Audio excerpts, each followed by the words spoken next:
In the White House, President Eisenhower signs the proclamation that makes Alaska's entry into the Union official, nearly 92 years after Lincoln's Secretary of State bought the territory from the Russian Tsar for $7 billion.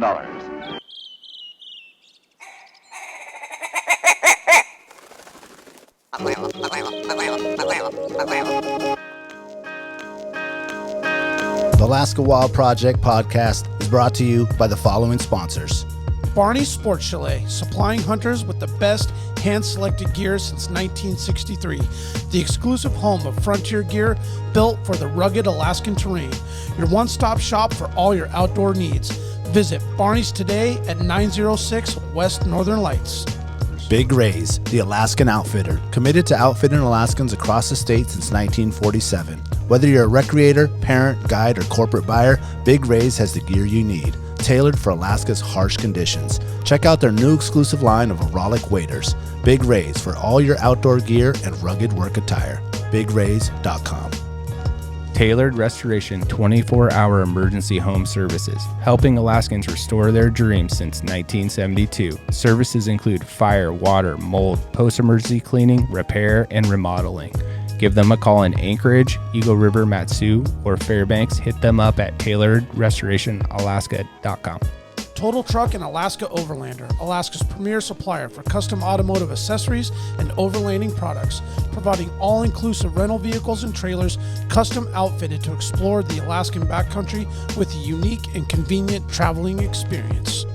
TheTreehouseAK.com, located at 341 Boniface Parkway, Alaska's own and grown cannabis and CBD store. Ask the bud tender what the strain of the day is to get your 10% off. The Treehouse, where the culture lives.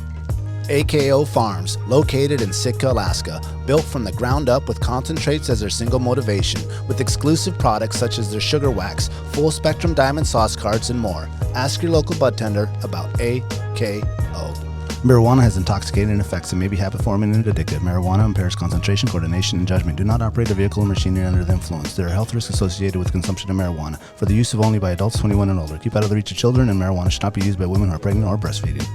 Lawn Pro AK, Alaska's year-round professional property maintenance team. Services include weekly lawn care, custom landscaping, fertilizing, weed control, turf repair, and more. Schedule your free estimate at lawnproak.com. Alaska's OG cider company, Double Shovel, crafting gluten-free colonial-style ciders, founded as a healthier, non-inflammatory brew option. Drop by their Pop and Tap room in Anchorage off of 58th and Arctic, or visit the second location in Kodiak. Double Shovel, award-winning ciders. Alaska Mining and Diving Supply, located in Anchorage, is our go-to for powder sleds and utility rigs. Whether you're in the mountains with the Flat Bill Bros, running trap lines, or hauling freight, they have the selection to get you dialed from peaks to the valleys. Find them on Commercial Drive or akmining.com. Did you, you can bring your mic up there close, Kevin.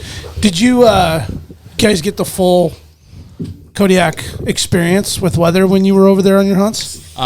Most of the time it was pretty decent. A little closer, Kevin. Most of the time it was pretty decent. You know, nothing real big. Yeah.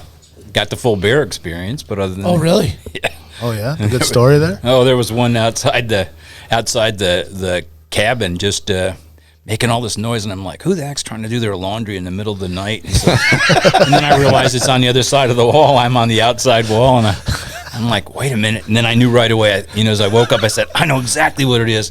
And I had this new pistol with the red dot sight on it. And I'm like, I got to try this out, I wasn't going to be able to shoot it, but I went out the front door. And here's this damn bear. He was so big on John's F-250, he was up leaning over the tailgate, rummage around in the back. He was that big, and that thing was like hitting him in the belly button. He was dead. Oh, wow. The top of the tailgate was? He left, and it wasn't even like a run. He was like, did the gallop and the rest of it, and I could hear him. I could hear him running. It was just lumbering off out of there. It was literally land moving. Just a tiny little fogneck bear. Yeah. Was there maybe some meat scrap or blood or just something in there? I think he had one of the guys that harvested a deer or whatever had been in the back, and so he smelled the whatever was back there. Remnants of it. Yeah, there wasn't anything else, but that was enough to bring him in. I thought, oh man. So I put the dot on him. I'm like, okay, I could have had you. Yeah, could have taken. Go ahead. ahead. I'll make you famous. We'll see if a 10 millimeter will really bring down a bear. At night.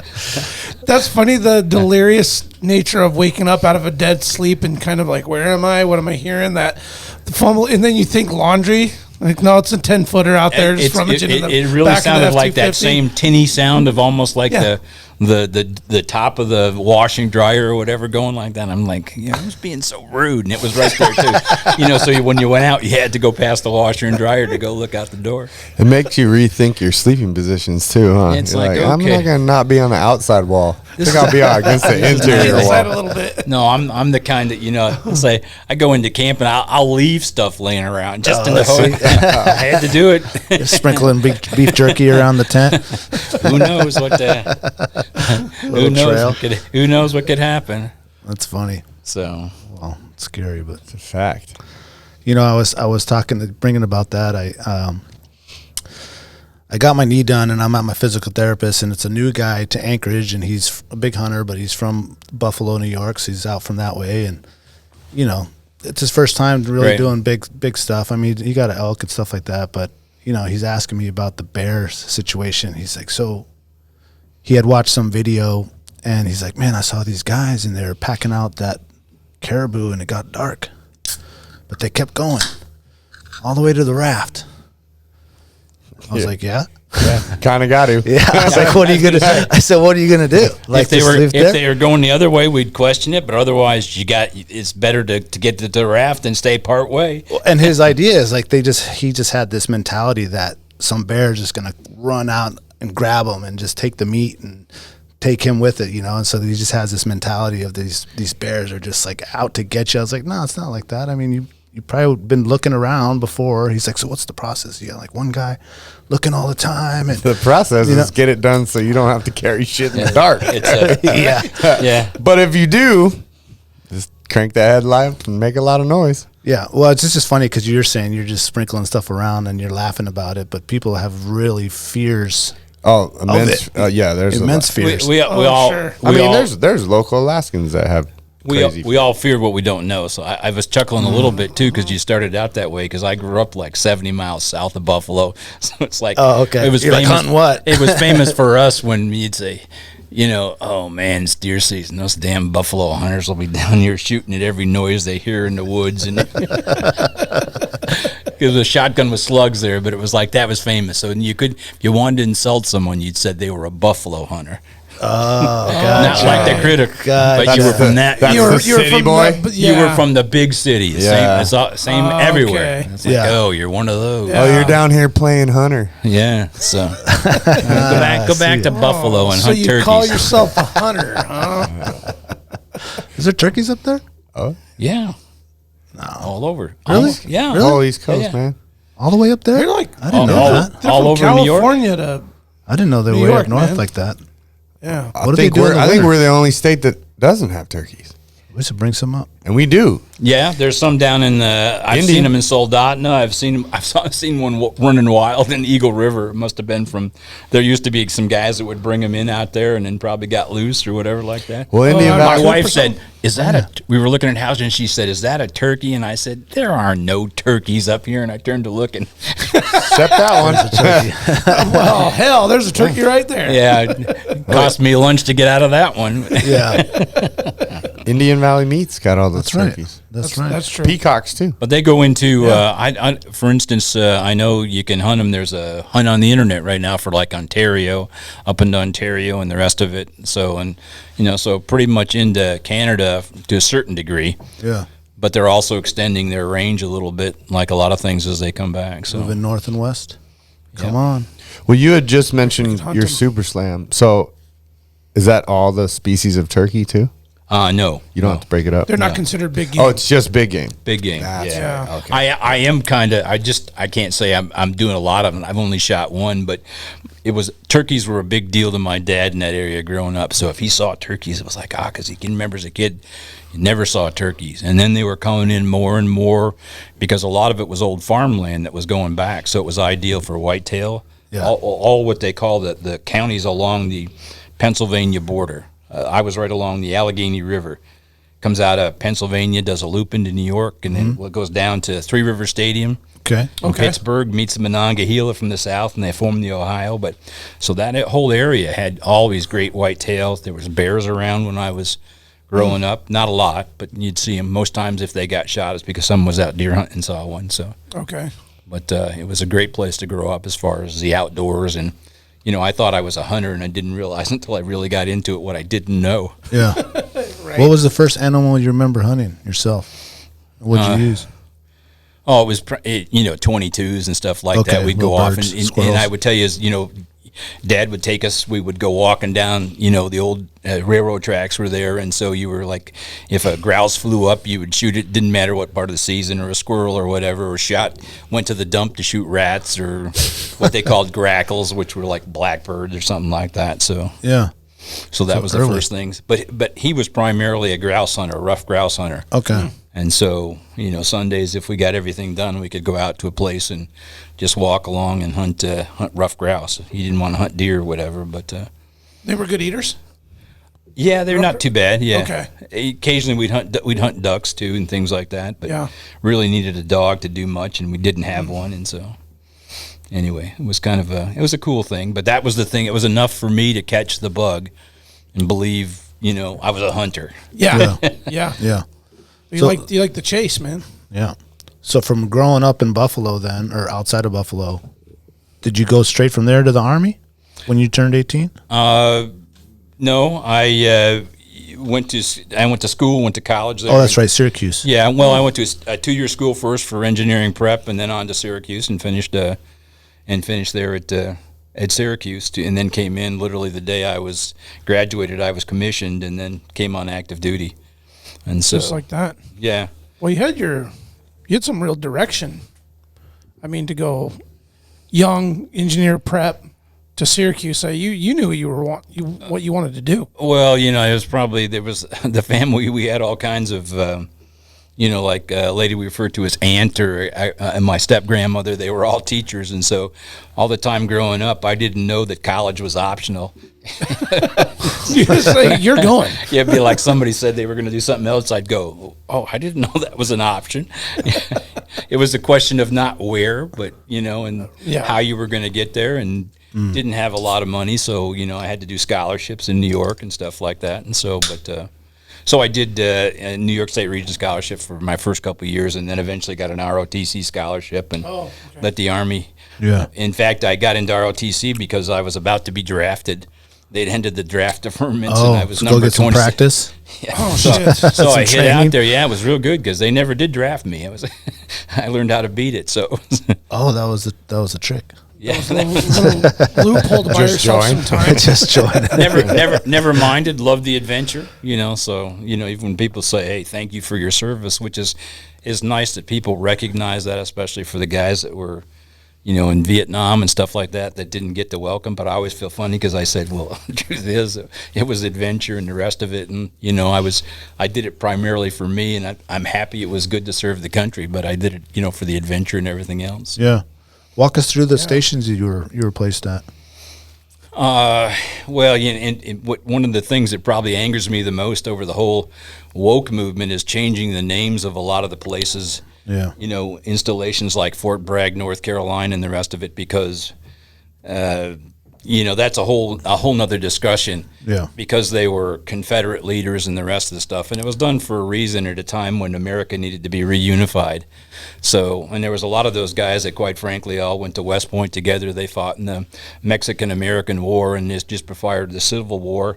Half of them went back to their place in the north and fought, and the other half stayed south because they were loyal to their states. But so anyway, I came in and spent the summer working at Fort Bragg and then on to Fort Benning in the south. And I had done Army Ranger School between my junior and senior years, so I went to airborne school then before I started the infantry officers basic course in Benning, and then right after that I headed for Germany. So I did a bunch of time north of Frankfurt, and then did my first Special Forces tour, in Bavaria, which was a whole nother experience down there. And then back to the States for grad school in California and more training at Benning, and then on to Colorado.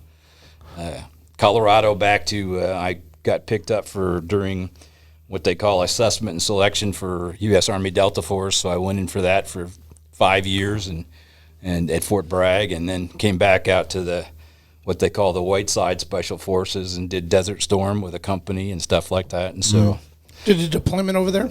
yeah, when you, it was an interesting time to be over there. Early mid 90s.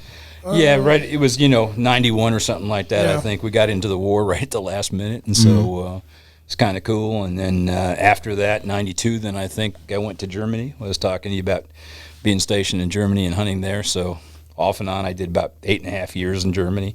So I went over there from 92 to 95, and then got picked up to come up here to Alaska, and was here from 95 to 2001, and I finally retired. So interesting. A lot of places. I think I did 18 or 19 moves, and I got a trivia here real quick for Chad. Hit the button. Hold on a second. Yep. This isn't the official trivia. This is yet. not the official trivia. This is just a little pregame something. trivia. Just to make fun of Chad. Yeah, Kevin almost didn't come in tonight because of this goddamn trivia. here you go. This is, and we all know the answer already because right. we were talking before you came. So this is just for Chad, and this is actually Ooh, you should I like know this this because one. this is your favorite. What does Jagermeister mean? Hunting master. Bingo. Ooh, okay. Bro, all right. 90, All right. All I'm right. 97% German, dude. Okay. My grandfather would literally dig out of the gravies in right now and whoop my ass if I didn't know that answer. Are All you right. There you serious? go. See, So you got to He'd test come them. You visit see? you tonight in your sleep for Yeah, sure. man. he was right on. He was right on top of it. That's good. Okay. Chad Good. is the German for sure. German. That's I it. believe there's 56 botanicals in it to Oh, make it, okay. Okay. in case you want to go deeper. There you go. 56 botanicals. There There was you go. literally a time in my life where if I was to donate blood, it probably would have been Jaeger. Okay, well, let me ask you this one. Hold on. Here's part 2. Ready? Sure. Mr. Know-It-All. Damn it. How's all this shit? Swear it all falls apart. Yeah, he's over here. Your head's all blowing up and shit. The logo. How did that originate? Oh, that I would have no idea. I don't know. Man, that's a good 97%. On the Tell them the 3. Talking Please go about- ahead and fill in the 3% Yeah, for let's- us. The logo? they're Kevin. talking about the picture on the bottle of Jagermeister is what Yes, we're talking yes, about. Yeah, So- yes. go back to kind of where it started with the Is it a the kid stag or an and- elk? It's an elk, right? No, it's technically a red stag. Is it a stag? Okay. Yeah, and so what it's in dedication to, or what it's in remembrance to, is there was a gentleman by the name of, he's the patron saint of the hunt, named Saint Hubertus, and so in German they would claim him as Saint Hubertus. I forget the French have a little bit different name for him, but basically they both claim him and the rest of it. And he was a rich kid, big hunter, and the rest of it, and was always out hunting. The black and orange one down there below. Yeah. Was already doing a lot of hunting and the rest of it, but he was skipping church one Sunday and he was out hunting and he saw this beautiful stag, and before he shot it, the cross appeared, glowing above in the stag's antlers, and that was his epiphany. He was reborn at that point and became a conservationist and swore off the kind of the slay and spray mentality. I think he continued to hunt, but anyway, that's the moment, the epiphany that they're depicting on now why they depict an epiphany on the bottle of Jagermeister. Yeah. I don't know. It's still good, especially if you get, at our house we call it cough medicine. My wife gets a little bit of a hack. I'll say, go take some of the cough medicine because it stops it right away. I've had a lot of epiphanies on Jaeger. Yeah. I'm not going to lie. Some I don't remember. Some are blurry. Well, it's Jaeger that has the 2 different versions in. No, they made like a flavored Jaeger. A couple different. They have like I'm a sorry. I'm coffee thinking of and- absinthe. Oh, absinthe is. Absinthe had like absinthe, and then there was the real absinthe. Well, yeah, there's real absinthe, and then there's Yeah. like what they sell in the U.S. The one where you like lick the walls when you're done. Well, one's like made with wormwood, which is like Oh. some sort of a psychedelic. There it is. Yeah. So tell us about some hunting stories in Germany while you're there.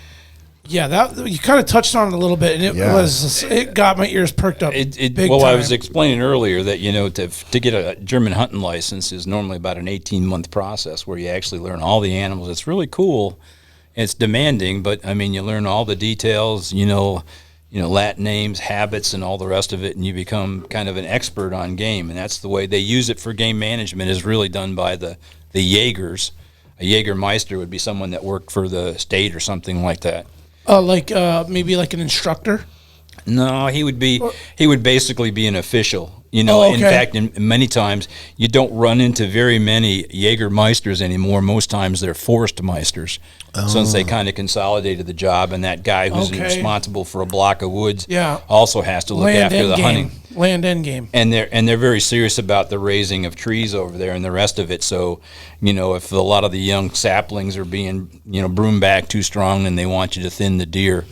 So, you know, you're hunting a variety of game. You're hunting the roe deer, which is a diminutive little deer. It's, you know, it's kind of their version of a whitetail. It's normally the characteristic full size is basically 3x3 points, and the rest of it on a roe deer. And then red stag is, you know, some of the other things. And you can hunt. I've hunted pheasants over there. I've hunted Hungarian partridge. Real quick on the ducks. stag, is that very similar to elk in terms of size and characteristics to the body, or is it? You know, they always say the Roosevelt stag or Roosevelt elk is probably most similar to probably the red stag in a lot of ways, and it's about the same size. It doesn't get quite as big as some of the really big Rocky Mountain elk for some reason, but you're talking about something that runs 400, 500 pounds and typically gets almost elk-like antlers, except ideally at the end they grow into what they call a crown. And so they'll refer to it, a stag as a Hirsch in Germany, so they refer to it as a Kronenhirsch. And there's a whole grading system, you know, from 1A to 1B, the rest of it on these different animals, so that you know, depending on what you're going to harvest, and they're very particular and very organized on what, you know, there is there. And that's part of what you're learning over there during that hunting course. You also learn all the different kinds of guns there are there. Most people have heard of a drilling. Drilling is basically the most common configuration of a drilling is usually 2 shotgun barrels with a rifle barrel down below, although it can be the other way around too. And drilling is just dry, meaning is the abbreviation for 3. So you're talking about 3 barrels on the rest of the stuff. And so, you know, Buchse is the German word for rifle. And you get an over-under rifle shotgun, you know, like, you know, Savage used to make one, like things like that, and called a Bachbuchsflinte, which means it's stacked and it's a rifle shotgun. So that you learn all these configurations, and there's probably almost a dozen different barrel configurations. Repetier Buchse is a standard bolt action rifle, and so, you know, what size calibers to use for what animals, etc. And so it's a whole game management philosophy. And then of course there's the shooting tests with rifle and shotgun you got to be able to do. But so, you know, starting out, the roe deer, which is probably the most fun to hunt over there in terms of, because it's easiest to kind of be able to do. Is that R-O-E, roe? R-O-E, roe deer. Yeah. It Not to be confused with the road deer. Yeah. there are some of those also, but it has like our bears, it has delayed implantation, so it actually ruts in like June and July, kind of like bears do, and then it doesn't implant until the fall, and then it's born in the spring, the same way our whitetails would be born, like about May or whatever. So you can literally go sit in the stand, you know, in the middle of July, and you're sitting there in the evening, maybe till 9:30 or 10. It's light over there for a long time too, not as much here, but you can sit there and then they'll come out, you know, in different areas. You'll be looking in either fields, agricultural fields. Some of the beet fields are kind of, the vegetation is high enough that they can actually lay down in it, and suddenly, you know, you watch for a while and nothing, and then you look back and suddenly there's something Just standing grew out of the grass. and you're like, so, or out of the edge of a wood or whatever. Very similar to, you know, the whitetail habits and the rest of that. And so it, and quite often you're hunting in the proximity of villages and things like that, that it's not, you know, X number of miles away.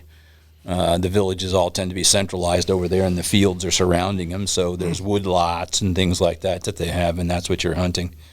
Everything is private over there. It's either owned by the state or it's leased as a revier, a leasehold like Texas and other places. and you'd have a Jagermeister, the guy that has the lease. And so I happened to have a friend of mine who had a lease, so I would help, do stuff, chores, put up the high seats and stuff like that. And then we would feed in the winter. He had a good deal with some apple squeezing places, so we would actually have a couple feeders going where we would use my pickup to go get stuff and put in feeders and stuff. Wow, you were part of not only the ability to go out and hunt, but you were part of the prep. I did get to see a lot of that, which was cool. Now, I didn't have to do an 18-month course. The military over there can do a 40-hour course, which even seems like a lot to us. And then you have to do the same shooting test and everything else, and then the terms, and usually in German or whatever, you've got to be able to. So they gave you the online version. Sounds like to some degree, half-day field test. Yeah, it was 40 hour. That's a work week. It was interesting, and but more importantly, the experience. And I can't tell you, I've been on numerous hunts where, especially when you get into they have a cull plan that each place is required to put together in the beginning of the year. It's called an Abschuss plan. So they'd want to talk about how many rabbits they were going to take or how many roe deer they were going to take. Wow. Of either young or not. Here's the structure we're trying to do to keep the management done, and that would be done by setting quotas. Exactly correct. And then they have different meaning groups that would come in, and didn't know if any of them were compensated, but most of them were, they were all hunters. And the one that in our area was called Hege-Gemeinschaft Drei. And so Kitzigan County. I wish I could make notes on this stuff, but just typing letters. See, he's got it all down, right? What's Hege means? The gym. It's like conservation. Hege would be conservation. Okay. Gemeinschaft would be basically an area, but 3 just happened to be the number. And so. And what they would do is they would talk about, different trends and different the rest of it, and they would manage the game. So they were managing the game. The state wasn't managing the game on anywhere other than state land. They managed it through this mechanism where you had hunters and the rest of it. And you were talking about a roe deer as if something happened. In the area, the police know who has the lease on a given area, and if an animal is hit and struck on the road, then it's that local hunter who has the lease, his responsibility to go get it. First of all, he owns the game. He has a right to the meat. And so if it's recoverable, he owns the meat. Yeah. So I had a buddy who he had his Revier, and he happened to be a policeman too. So he called me one night, was on duty, and he said, "Hey, take your dog. They said they hit a deer on this Kitzigenstrasse, and so see if you can go find this deer."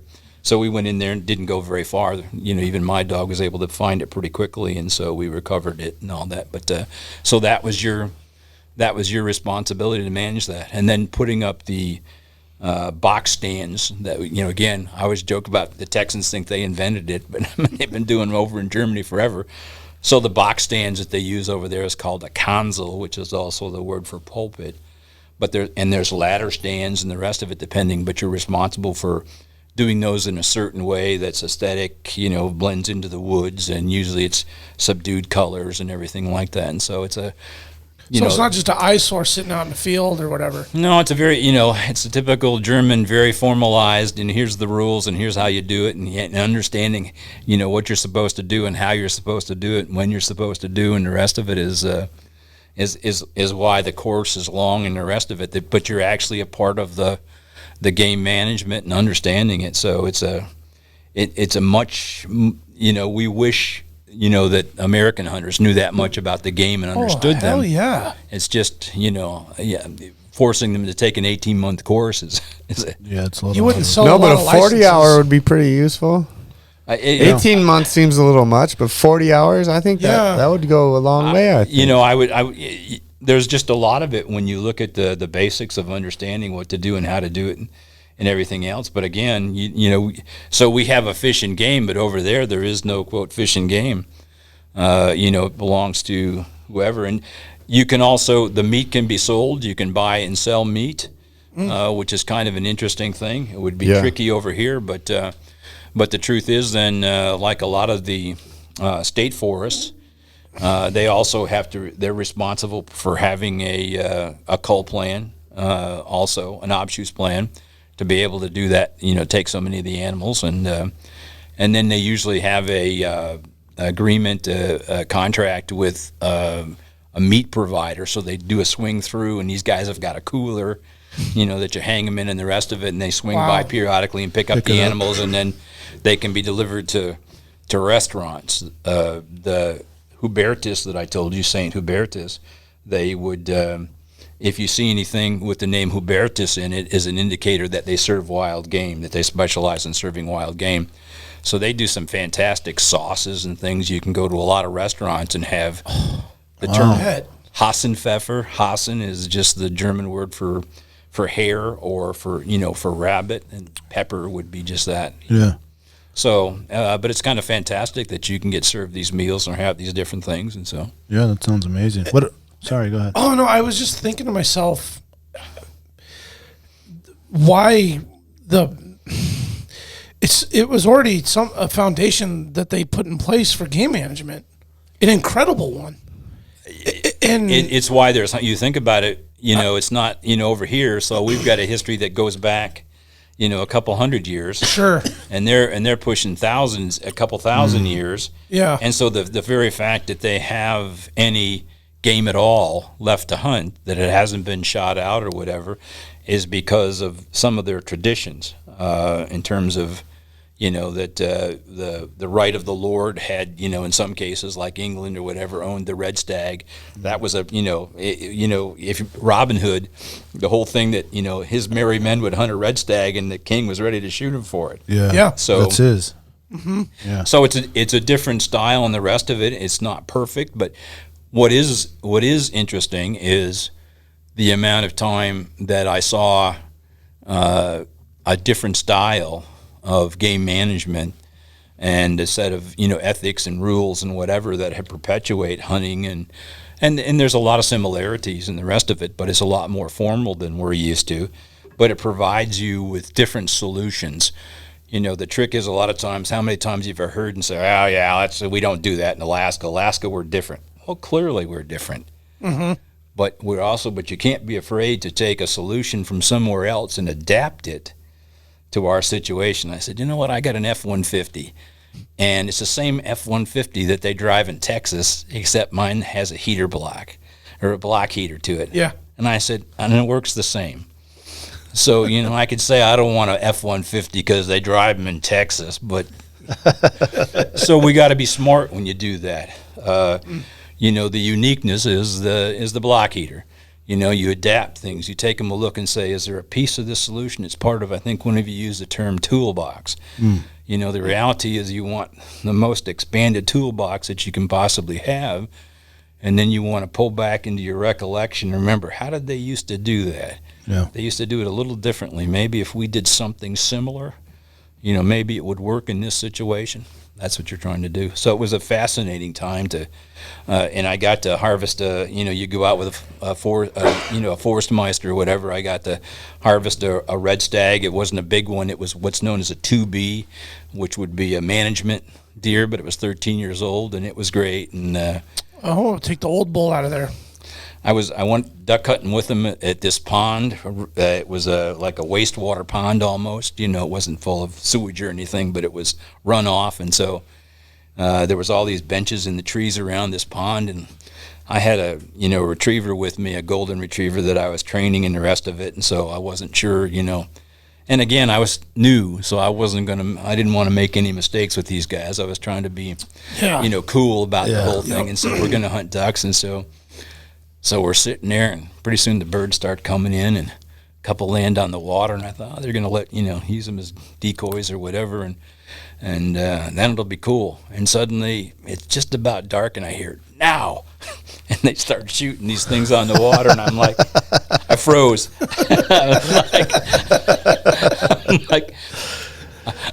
I'm like, and duck hunting wasn't one of their things. I don't know if they do it that way all over, but I was like, I don't think it's like I forgot how to shoot. I don't think I can shoot one of these things on the water. Yeah. And so one of them, and they have mallards too, what they call a Stockenten over there anyway. Okay.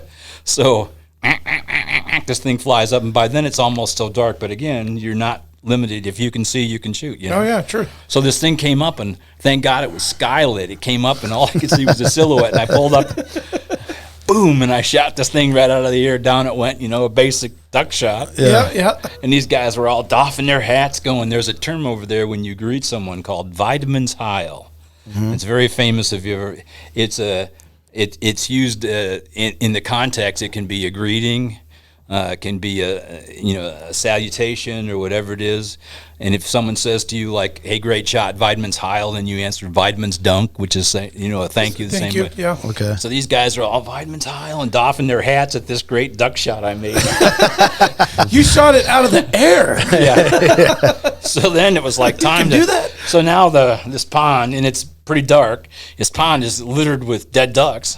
And it's like, okay, now what do we do kind of thing. Like I said, that wasn't, this wasn't a duck hunting area. It was like, maybe we can get them to come in and we'll have some fun. And it was like, so this one, she was a young Jaeger. It was, I think, one of the guy's cousins or whatever. And she had just gotten, more women were getting their hunting licenses over there too. And she'd been through the course. But she had this Drahthaar, German Drahthaar, wire hair, what we'd call a wire hair pointer. Yeah. But they don't, teach them the same way we do. So she brings them up, and she was trying to train them to be a hunting dog. So she brings them up, and it's kind of like, okay, Fluffy, fetch. Now swim. And she gave him whatever the command was. And, I knew the German commands, but I also knew that the dog really hadn't been trained. And he just, like, what are you talking about? What are you talking about? It's dark. What do you want and I said, well... And my retriever wasn't trained to do blind retrieves at that time. I was like, okay, if he sees it go down, if I had him with me, he'd be. But I said, I don't know. And they said, well, you got your dog in the truck, don't you? And they said, well, go get it. And I'm like, okay. So I went and got the dog. I don't know what it's and I was just beginning to teach him what they call pile work, to get to go on the command without seeing the bird, and the command is back rather than his name, and so. I said, I don't know if you, I said, we haven't done this. So I yelled, okay, his name was Bucky. I said, Bucky. And I yelled back, and just the excitement shot off and jumped into the water and went about 5 yards and was like, okay, now what?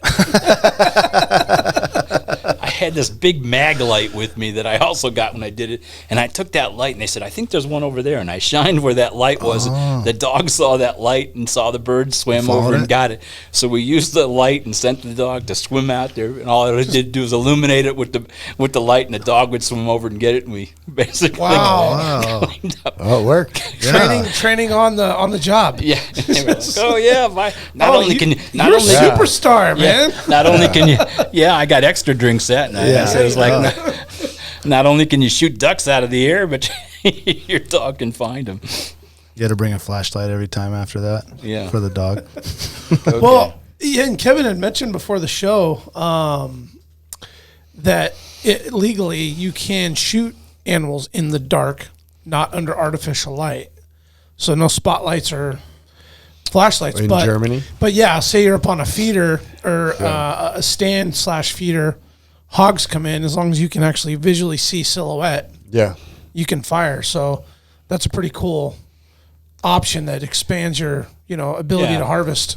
For at night, like I said, on a night like this, the guys would come up and say, it's kind of funny because in the little military housing that I was in, I didn't work with all the other people that lived there. That was in another town near where I had been stationed, and so, but it was cool because it had woods and all the rest of it, and I was able to pull some strings and get a housing unit in the rest of it. So some of them were still like, well, how did he get to live here kind of thing. Oh, okay. So it was like one time it was like a German cop car pulls up to the door.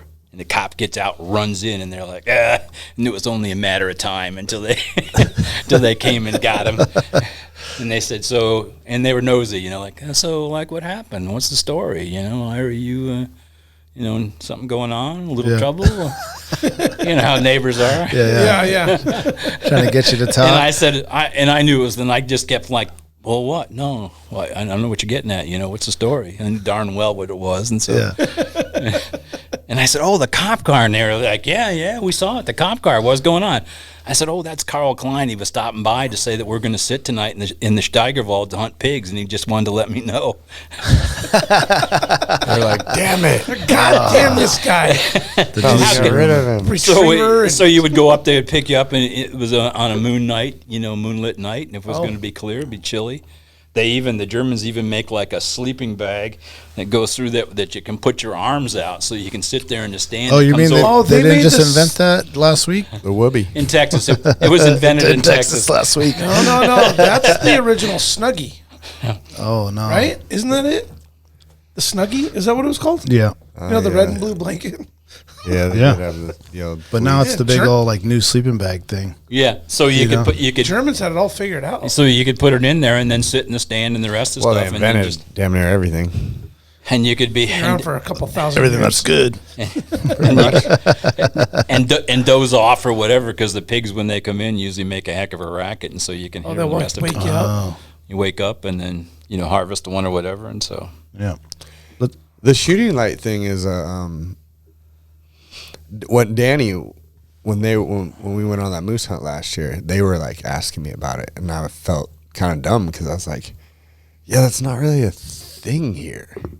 He's like, what? Because they were like, what's your shooting light end? And I was like, I was like, I'm probably ignorant to this. Maybe we have a rule about shooting light in Alaska. I was like, it doesn't really come up because it's like always light all the time. I was like, and then when it's dark, because it is a thing. Like everywhere, I remember, like as a kid in Pennsylvania, like that was a thing. For exactly. Sure. Like anywhere else, the times. It starts at this time, ends at that time. Usually dawn to dusk. Yeah. Usually, a little before. And I was trying to like kind of think about it, and I was like, dude, I don't really know, because like right now we're losing like 7 minutes a day as we're in like, and they were kind of amazed, we're like 13 days into moose camp, and he's like, yeah, man, since we've been here, you can tell. He's like, we're getting like from the first day we got here, we're now getting up like almost a half an hour later. I was like, yeah, right, yeah. As long as you can make an ethical shot with your equipment, then you can take the shot. But it's got to be. And again, we were talking about the size of the German hunting scope. It's a very common scope. Is a Zeiss 3 to 12 by 56. Because you can a variable scope, because you can turn it down, and usually when it's dark you turn it down to 7, and you're still being able to see in the dark with it, if you will, better than your eye can gather the light and the rest of it. But that's the whole point. But and it's also got coated optics, and just like Swarovski and the rest of it. Yeah. And by the way, you tell, oh yeah, I got some of them good German optics, and you're like, oh yeah, like what? Well, like Swarovski, and these Germans will start. Swarovski is Austrian. Yeah. to us, it's those guys, but to a German, it's kind of like, well, wait a minute, you just insulted, You just poured Jagermeister on my boots, and then. Those are fighting words over there. Yeah, it is. Don't mess with that shit. It's the things that we're used to saying, and then you don't realize the subtleties of how it actually works. Let's take a quick break. We'll be right back. Let's do it.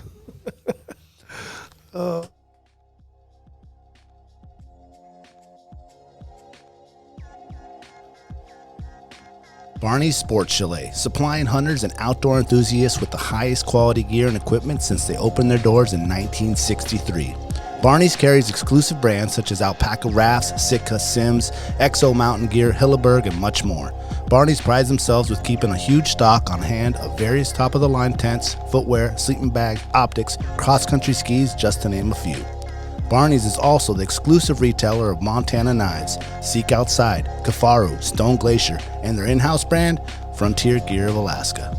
Barney's has a superior selection of top-rated boots, sleeping bags, dry bags, mountaineering gear, electronics, and accessories.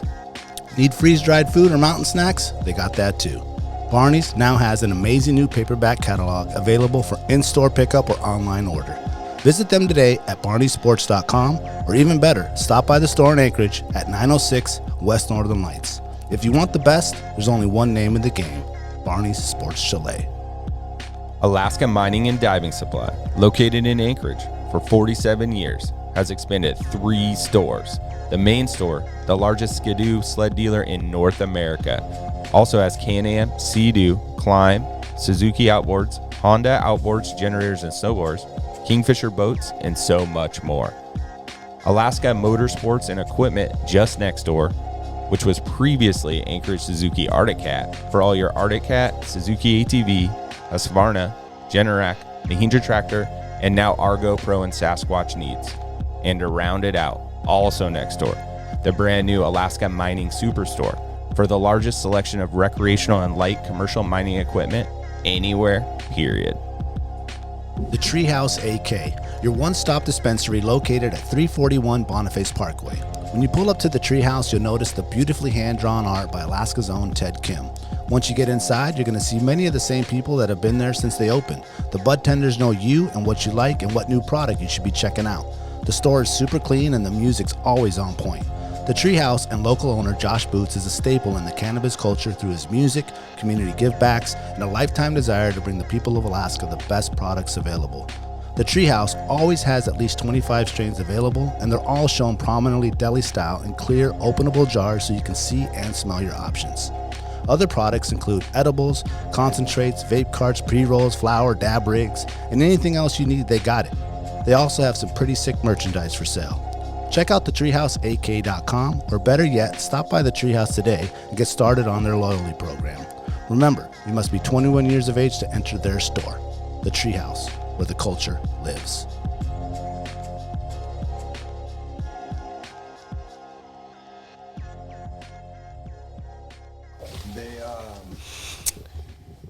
The girl, I think one of the main girls that's on Meat Eater, they've gone over this because she got a very German hunting dog, and it's gone through this program, and that is they basically. So the final test is the dog has to run and jump.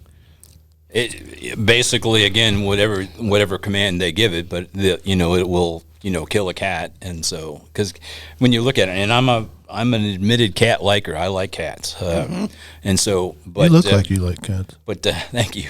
And so it was Cat kind of guy. I'll tell you some more stories about your family when I'm done here.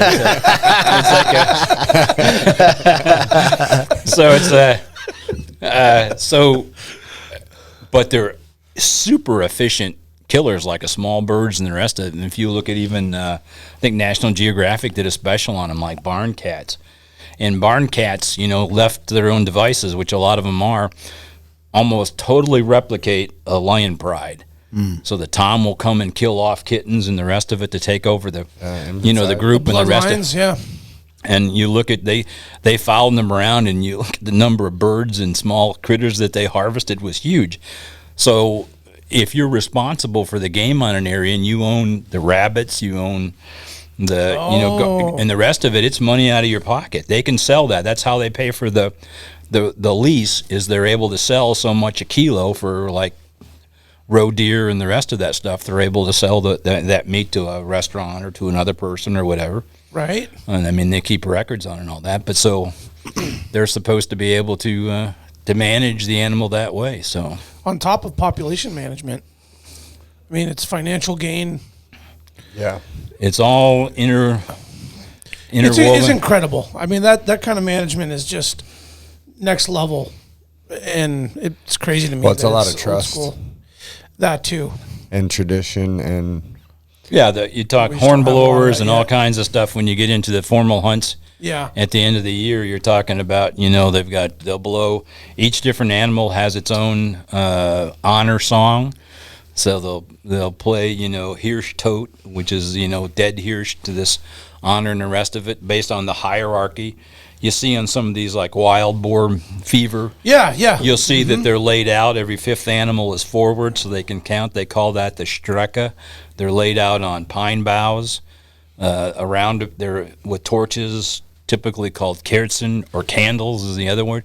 But I mean, when you see one and you participate and you understand all the rest of it, and usually the guy who's in charge has a speech at the end, say, "We've had a good hunt. It's been safe." Yeah, I everyone have did seen well." that. Yeah. And so it's a Or ceremony-ish. it's kind of a neat, interesting thing to do. It may not be for everyone all the time, but it's one of those things that's truly cool to experience. Yeah, It's very beautiful. tradition. well, it keeps the tradition and the honor of it alive, which is awesome.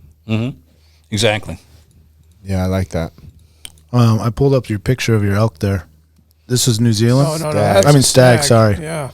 That's a monster. it's a little guy, huh? Yeah. Jesus. It was kind of like, that was it was kind of neat to see him, down in the valley and the rest of it. And so it was kind of like, got to do some hunting over there doing that. And then I took a management one, which was a heck of a nice little stag. And the guy just said, okay, he's down there this area and he's got these real long points on him. The Germans used to call them murderers, because if they get a real long spike on the top, then you're talking about a gorgeous animal like this that young animal can kill, because that You can antler stick him with that one. can stick him with the one. And so they said, we kind of want him out of the herd, so I got to go do something. So if you want, Yeah. I had that happen in Africa too, take where I that got to thing do my down? own mini safari for a day. It was like, okay, take the tractor and go shoot a bush buck, and I'm like, okay, let's go. That thing right there is that heavy. Yeah. So is that considered the crown on the right side there, where does it have to have like 4 points around like that? Is that usually the- three, three, usually okay. at least 3, and then they call okay. that. And so it's kind of good, but I don't really like them much. I'll say trashier than that. Some guys like the points Oh yeah, all everywhere. crazy and Yeah, gnarly. no. And it's cool. It's cool. I mean, and it's Yeah. it's whatever you like. But I like the kind of the Traditional. confirmation. Here it is, and Yeah. and really good looking and head, and you can see what the little knobs called Perlin, I guess in German. I forget what we call them, but so it that's kind of the indication that it's kind of a neat. I like them like that, where it looks more not like, I guess with whitetails they call them non-typicals, right. when they get all crazy He's more because they get symmet- like too much proteins. He looks more symmetrical, if you could call it that, in terms of where the brows are, and then his points come off, and like you see those center points. So below the crown, there's those like they almost look like brow tines, but obviously they're not brow tines. They're on That's the their beam. guards, right? Yeah, Yeah. but they're Guards. very like similar in terms the of he's other got side. two on each side. I I mean, can- I'm looking at that thing and I'm thinking like that thing probably like, if he had a last word, it was probably like, "Thank you. I've been tired of holding this damn thing up. Yeah. My neck is killing me." Good sized neck and all the rest of it, but Looks hot too. we've got. It looks beautiful in that photo, man. One of the things we're doing right now on the website, if you go to it, is you'll see that we have got an all expenses paid trip to New Zealand, and a lot of them, when you see these hunts, part of the fun of being able to talk to folks about the hunting is show them these are the ins and outs of things that you wonder about, because we're always terrified of being taken advantage of. You want to know what does that cost, how much is that going to be, or what do I do? But a lot of those. So that's a 438, which is plenty big enough for me and the rest of it. But you see a lot of nice ones that are like in the 380 range and the rest of it. But when you typically buy one at a live auction, you'll see that 360 or 380, which is not a bad one, but pretty much guys want to upgrade, and that's part of the deal of how they work it. But the hunt that we're doing has got like a 500-inch stag in it. Up to 500. So you're like, oh, this is crazy. But we also do all expenses paid, which includes your trip and everything. Oh, That's what this one is, and $100 for a Airfare. ticket. Airfare, we got it pulled up here, Kevin. Is that the And one there? only 1,200 tickets. And so we're really in the people business. The truth is, we're conservation. We're a conservation organization, but conservation doesn't mean anything without a people as a target. Yeah. About why you're doing it. So we kind of limit the number of tickets. So that we'll figure out what's a reasonable amount to make a profit margin on top, because it all goes to conservation. Yeah. But we're not one of those ones that does, well, let's do unlimited tickets, and then you find out you got 1 in a trillion chance of winning. Yeah. Yeah. Then you don't want to do the raffle again. And then you're like, okay, folks, we want you to at least, it is what it is. This is about as low as we can make it and still make some money for conservation, which is what Perfect balance between the two, man. that's what we're trying to achieve. And we do it all expenses, because on a lot of these hunts, we've got one on Namibia we've got a Rocky Mountain goat on with Joey Kluch over on Kodiak that we're doing. And when I figured it out and did all the numbers, from I was telling you, part of the background is I'm a quantoid, I'm a number cruncher. Yeah. So to say what it was, but the hunt normally is $20,000, but when you figure out airfares and all the other stuff, which happens, it was another 10, 12 grand. So the average guy comes up with $100 for the ticket, and wins it, and he can't really afford the 10 grand to take the hunt. Now, what Yeah. kind of crap is that? Yeah. Yeah. That's right. That's right. So we came up Yeah, it with would these. suck to win it and then still not be able to go. Yeah, I mean, it's hard enough just to Crushing. find time, because life happens to and- even do the hunt. And then- you're looking at a time when one of the first things I was asked to restart the Wild Sheep Foundation here in Alaska was we had a stone sheep hunt and we gave it away, and suddenly called out the name, here you go, or the number, and I was getting nothing. It was supposed to be in the room, and I'm like, where is this in the room? And finally somebody said, I think he's in the back, and the rest of it. I said, well, that's not enough of. I wanted to hear hooting and hollering and screaming and the rest of it. Yeah. Yeah. I wanted to hear somebody yell and make. That's the fun of it, is Yeah. when someone goes ballistic when you give it away and the rest of it. So I said, I may pull another ticket. What's the story? And my wife is waving at me like, no, don't, no, whatever. And I'm like, okay, come on up here. So the guy comes up, and later on, she happened to be back there, working the membership table and was watching him. And his first name is Nick. I don't want to use his last name because I haven't asked him. But he won this thing. He was so excited, he lost his voice. Wow. that's what you want, man. There you go. Wow. Genuine happiness. That's it. I got every bit of as much out of that hunt as he did. I guarantee it. Yeah. And that's what we're looking for. That's why it's about people. Last year, we had a guy that we had packages of tickets that were 15 grand a piece for the Alaska trifecta, which included a muskox, a sheep, and also a goat here in Alaska.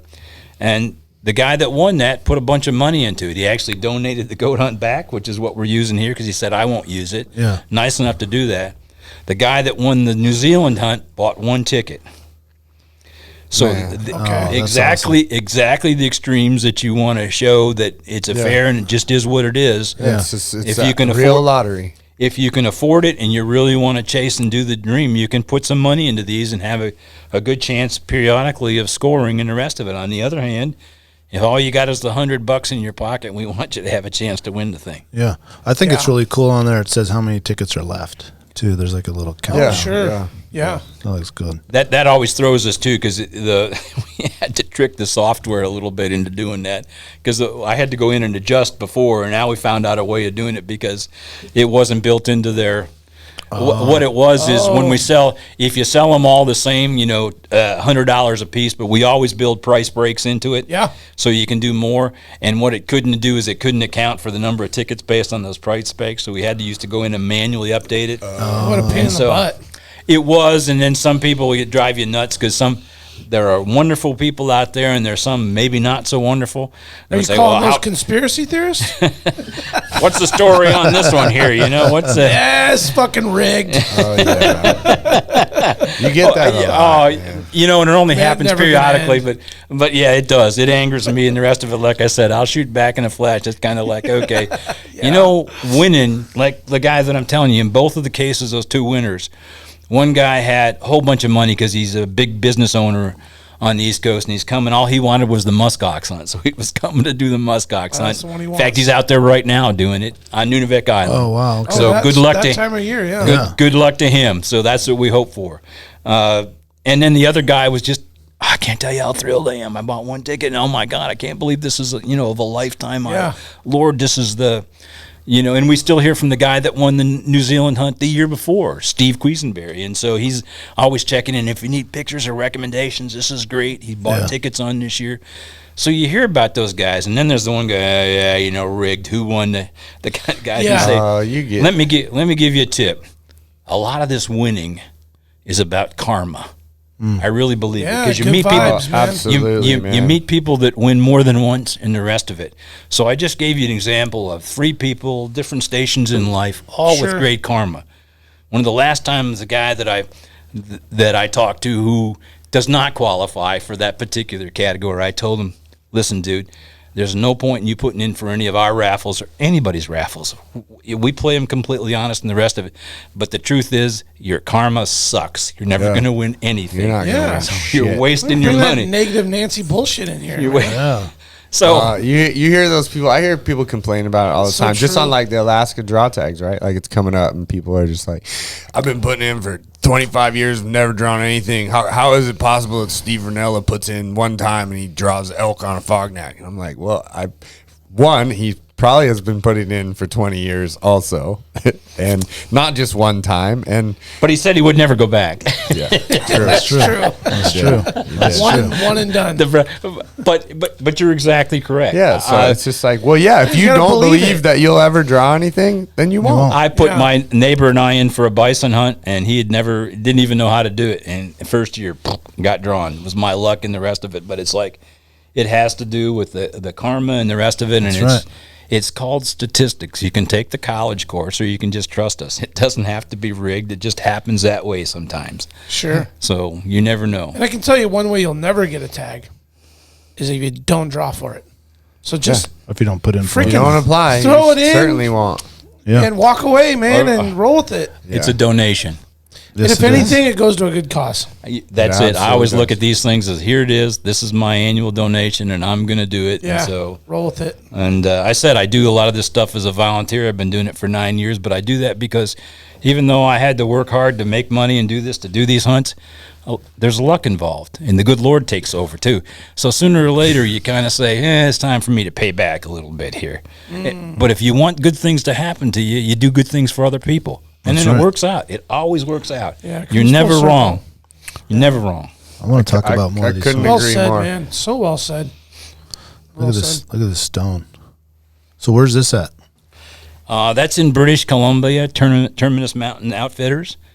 So it was, I don't know what, the fourth day, fifth day. So I did, I'd done a doll sheep up here when I first got to Alaska because I wasn't sure how long I was going to be up here when I was still in the military. And so, after a 10-day backpack hunt, I shot one I was in an area that was an any ram, and it was like a 3/4 curl. Today, I'd probably leave it on the mountain, but back then I was thrilled. Yeah. I wanted to take one of everything. Yeah. Greedy and trying to do it. And so, but after I finally, after I left the military and got some other jobs, and some of them paid out pretty well, I got so I could kind of afford to do some other hunts, and I started to look around, and I wanted to do, like a lot of you got a bucket list, and so I did a Rocky Mountain Big Horn, and then said, okay, and I was successful, and probably out of 3 hunters in that particular area, only 2 of us got lucky. But Was that the Chadwick Society ram? no, Or the one you wanted to hunt in like 22, right? yeah, I did. I've won a couple actually.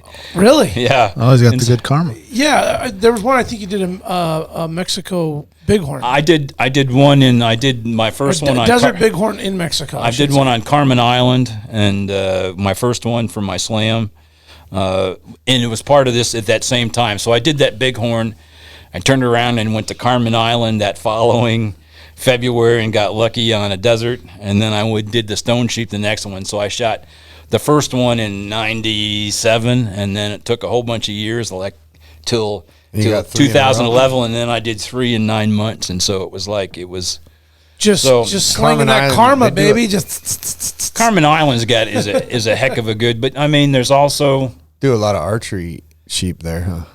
it's a really cool area in off Baja. It's I've seen the videos and photos where you just got the beautiful beaches and beautiful ocean in the background. my wife went down and Damn just sheep chilled. hunting in Chilled. paradise. It was originally like a salt mine, so they would pull out the water and flood the area, and then let it dry out, and then would harvest the salt. And so there was a little hacienda on the beach, so she spent her time with her feet up and being, taken care of. And I went out and got blisters on my feet, so it was like Different types of vacation. yeah, it was good. But then we could get together in the evening. Like I said, Yeah. I never hunt to get away from my family. Anytime I can include family and do the hunt, then it's like nice. so it's a kind of one thing. So the Carmen, the rest of it, or do things nice. There's a philosophy that's kind of evolved over the years, and a lot of it has to do with whenever you're taking care of other people or working with them, it's good stuff's going to happen to you. It's a question Yeah. of when. So you're never wrong. And even if someone says, "Well, I always worry about that person taking advantage of me," the reality is, if you do something nice for someone and they happen to juke you somehow, it doesn't matter. It doesn't lessen your. No, it's on them. Yeah. Exactly right. It's not on right. you. There you got to live with it. So that's if you on them. if That's you their talk bad about karma. if you talk about doing good things, so it's just going to happen to you. So I like it's the that. way it Yeah, is. you got to put it I into the dig that a ether. lot. I like that a lot. Got to put it out there. Spoken like a true Jagermeister. Oh, there you go. There it is. There it is. We got the name of the show. And I would just playing the games and not buying ungodly amounts, as I told you. Yeah. For what I've been drawn for, or won 2 desert bighorns and a Rocky Mountain goat, which I donated to the organization. But it's like, that stuff is out there, and I know other guys that make me look foolish when you look at, because I don't really have luck. Mine's kind of calculated, but it's like, good people, do the right thing. Good stuff is going to happen. I pulled up your lion photo there. That thing is a monstrosity. That's a nice kitty, isn't it? My I told you I like Big cats. Big cat. Wow. Is that Colorado? No, that's British Columbia. British Okay. Columbia. Wow. Was up in the mountains, and I got there to do the hunt, and the guy said, hey, listen, I don't know. Oh, did you do the stone? No, I got there to do. I went up there to do that. And, Okay.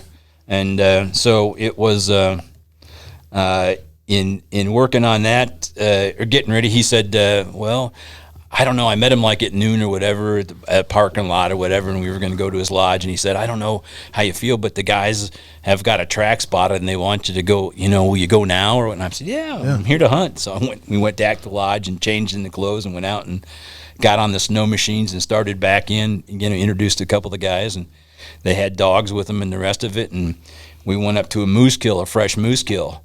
And so, and he said, here it is. And they put the dogs out, and I saw the track, and the track looked small to me. I thought, okay, I don't know exactly what I'm looking at here first time. And they put the dogs, and the dogs went down the mountain. And the other guy, he said, we're going to follow the dogs. He'll take you around, or we'll see, if we get on it, and then you can cross the trail. Yeah. Because the snow was like waist deep. And so. Oh, wow. So we went around the rest of it, and so pretty soon we heard him belly aching. They said, bring him down. We went around. Well, what happened is. You heard the dogs. Yeah, heard, and that was because it was in a big bowl, and it wasn't that far away. It was just tough terrain because of the snow more than anything. And, so we rode the snow machine along, continued along the logging trail, got in, and then started to work our way down. And it was like trudging down. It was downhill, good to go. Oh, post-holing all the way down? Yeah, working down waist deep on one leg after the other. And you could hear they were just up there a couple hundred yards. And I stopped, and the one guy was with me. He said, are you okay? And I said, yeah, it's just going too fast. I've been out here, hour and 15 minutes, Yeah. It catch my breath here, I want my money's worth out of this thing. Let me soak it in a little bit. Yeah, that's exactly what I wanted to stop, and I'm like, okay, here's how do I describe this? You know what I mean? So we got down to it, and what had happened was, told me later, he said, I think you're right. He said, I think that was a female they were following because it wasn't a huge track. Went down and crossed his track. And he just killed another moose, and you can see that's why he looks so huge. That belly is full. Oh yeah. So he like treed right away. He's like, I ain't running anywhere. This is killing me, I'm full, man. So he did. So I've got even some other pictures where he's right, and I got there and I said, okay, don't mind if I take some pictures, do you? And they're like, what? He's like right there, and I got the camera out and snapping. He's got saliva coming out his mouth as he's growling. And I said, so then I had a little lever action. Little Marlin, I think it was a 357 or 44 Magnum or whatever, and said, I'll use a little gun on him, don't need much. And I whacked him once, and he fell out of the tree, took a shot as he was falling. It took him in the paw, didn't really much, but the first shot was enough. He hit the ground and then slid down. So the tree was above where we were there, but so I don't know. I judged him at about 175. He was a big cat. Yeah, that thing's huge. Made a great mount. I did a full mount out of him, and he's just. Yeah. What is what's so how you square a bear out and skull measurement. Oh, skull on the cat. Same way as a bear. Same as a bear. Okay. When they do square out, say you did a rug out of a cat. Okay. What do they square? What big bear's 10 foot. So a big cat, what does that square to? Do you even know? I don't know off. Just except curious. I'd say it'd probably be a huge number when you think about it, because what do they tell you for a bear? You start at the tip of the nose and go to the tail. Yeah. So if you do the cat, you got about 4 feet of tail. Yeah. Oh, true. So I don't know if they'd ever do it that way or not, but it would be a good size. Well, and he killed a moose. Oh yeah. Yeah, That thing can kill anything. You think about it, they're Shiris in that particular area, I think, according to SCI. A smaller moose then? Boone and Crockett and Shiris at the Canadian border. SCI takes a small loop up by Kelowna in that way into British Columbia, and a corner of Alberta, and goes down if you're chasing to book something. Gotcha. So, but, Did you eat any of that? Did you try the any? cat? I did not. I got a buddy from Wisconsin. He's like, "Oh man, cat's good eating." I'm like, "I'm not eating a cat." One of the best burgers I've ever had. Really? Served it to a whole party at the lake. Didn't tell anyone. They all told me. They're like, "Dude, what'd you put in that burger?" Like, I could probably I could make tuna casserole out of 9 lives and you wouldn't know. But it's like, but I'm not doing it. It was unbelievable meat. Unbelievable. I want to talk about this Like other one pork. here. What do we got here? Right there. What is this one? The polar bear. Oh, That's crazy. I like that jacket you said it was made out of caribou. yeah. They have you hunt traditionally. So this is Resolute Bay up in Canada. It's about 500 miles south of the North Pole. And so you go over, past Hudson Bay up that way. And then they give the tags up there. You can still hunt polar bear in Canada, but you can't import it back into the U.S. because of the little old ladies in California don't want you to. And so... Is that what they are? Yeah, pretty So much. my bear is still trapped in Canada, probably. So anyway, you go out and to the village. I can't remember what the name of the village offhand. Might have been Resolute. Might have been since it was that bay.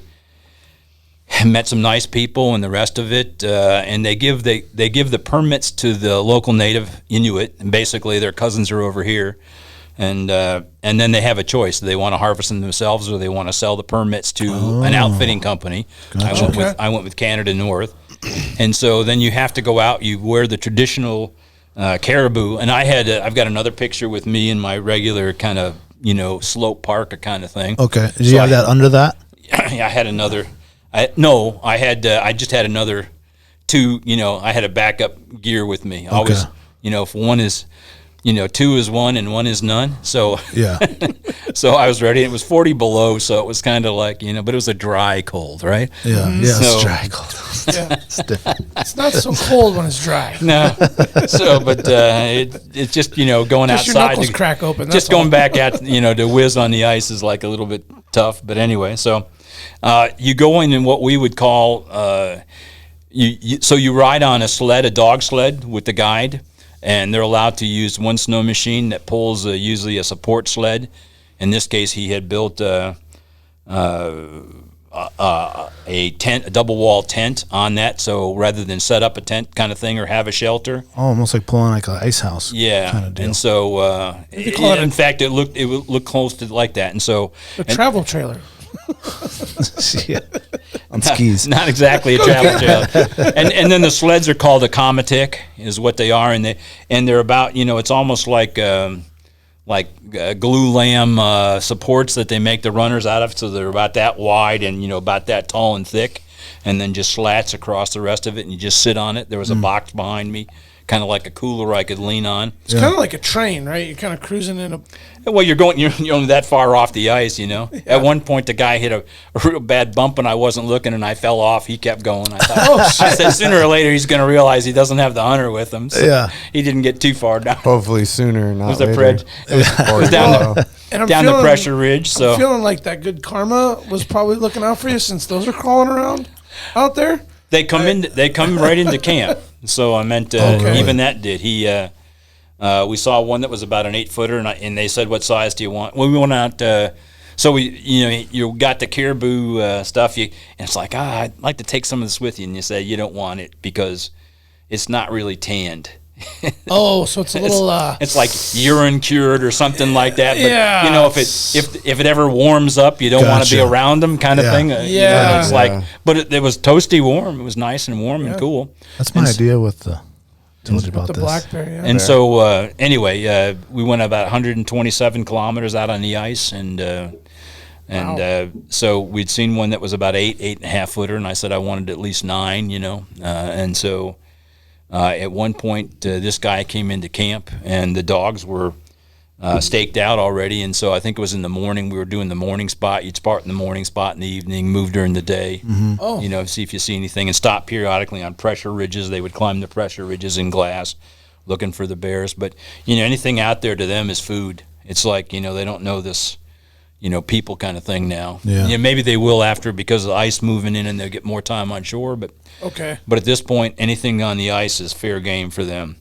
And they're feeding to feed the dogs. They take seals, like I don't know whether they'd be harbor seals or what they'd be, but small seals. And basically they're frozen. They've been in the shed, and they stack them up on the front of the sled like cordwood. It looks like logs For the food? And then they chop them up for the dogs to gnaw on, and the rest of it feed them like every other day when they stake them out. Anyway, so They give you a hunk of that too? No. Seal sickles? Then they the only worse thing than being out 127 kilometers from a bathroom is having problems. Oh, no. So I wasn't experimenting with any food. Oh yeah. Yeah. Probably not enough baby wipes you could probably even bring. I didn't want to ruin the caribou pants. You know what I mean?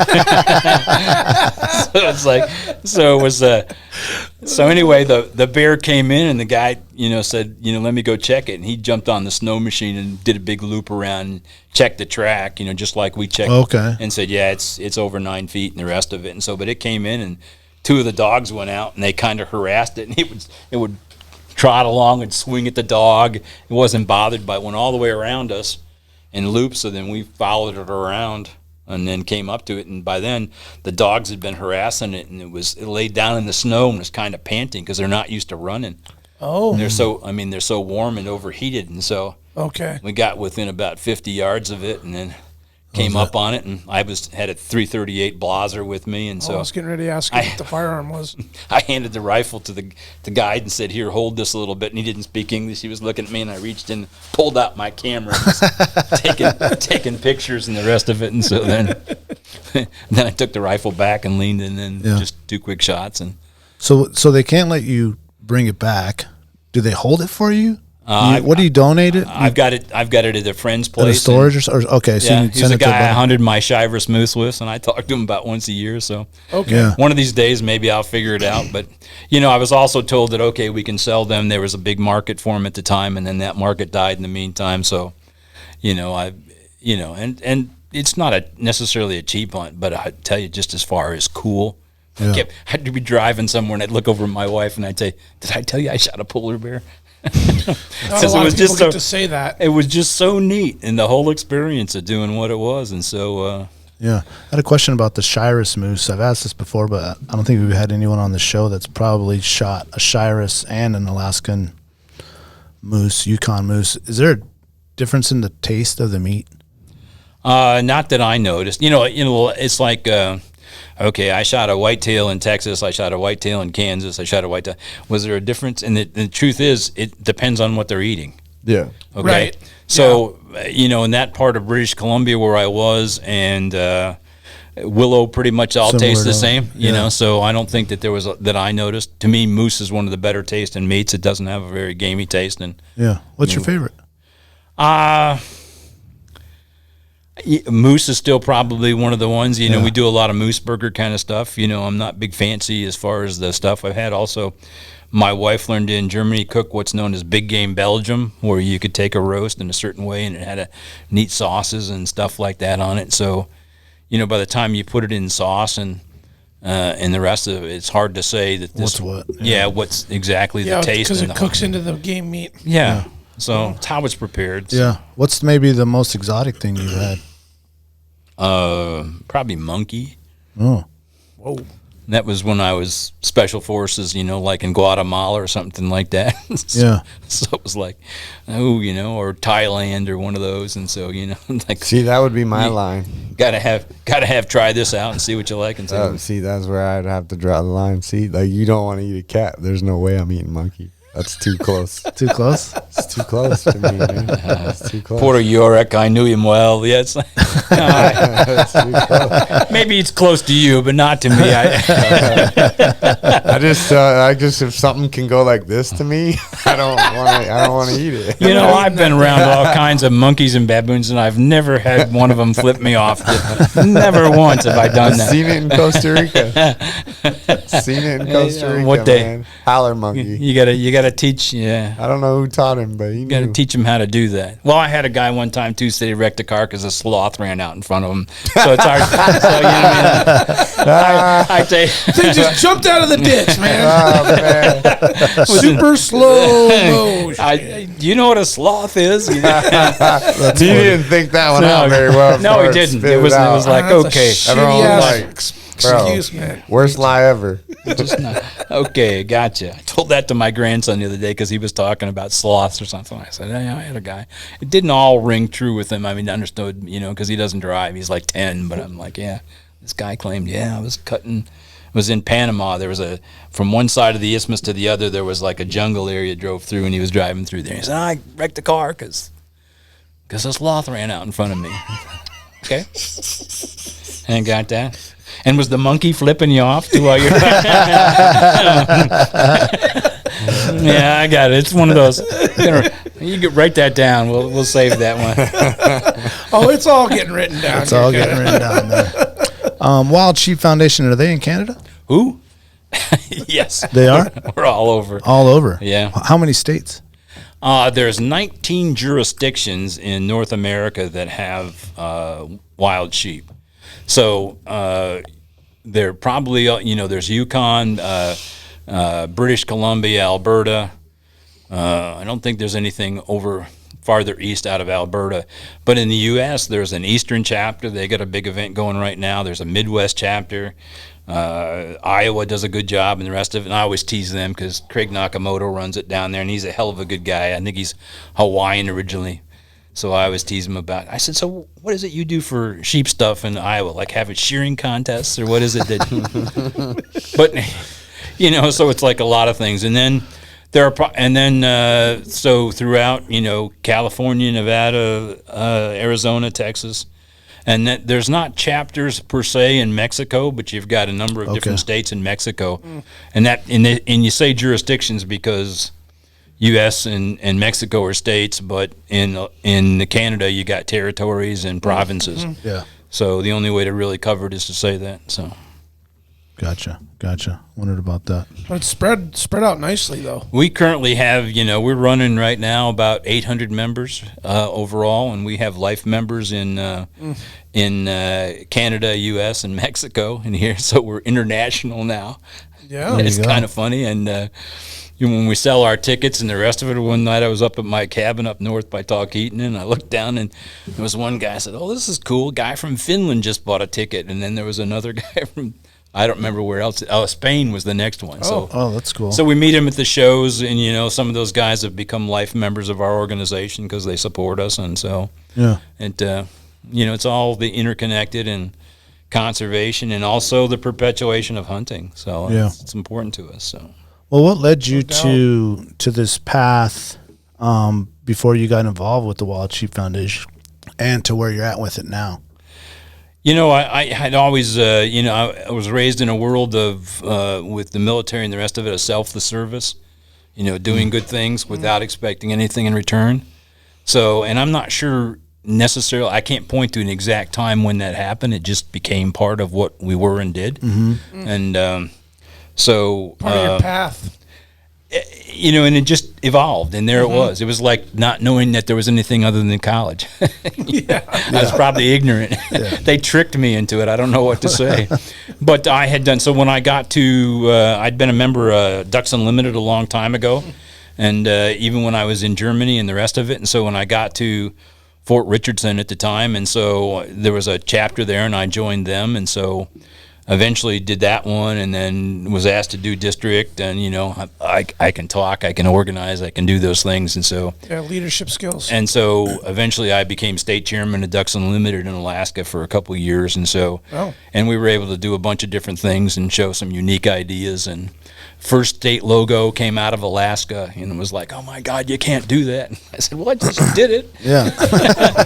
And I said, chapter's a chapter, boys. You study combat, and you realize that people don't fight for the generals and for the president. They fight for the guys on their right and left. Mm-hmm. And so they want to belong to something. People are belongers. So give them something that they want. They want to be proud not of DU. They want to be proud of Alaska DU. Yeah. And so, and then tribe, right? And then after yelling and 2 years later, everybody had their own state. Oh, okay. Oh yeah, but I was in trouble for 2 years, and so so we did a bunch of things. It's kind of that unconventional background with saying here's how, but yet we always made the money work and stuff like that. And so they couldn't argue it too hard. Yeah, that was the whole point. Producing results. Like, hey. And it's like, well, it was kind of funny because they usually have a paid staffer here in Alaska, and they do now, and did then. But it was a friend of mine back then, and so he said to me one day when we were really trying something out there, he said, "Boy, I sure hope this shit works."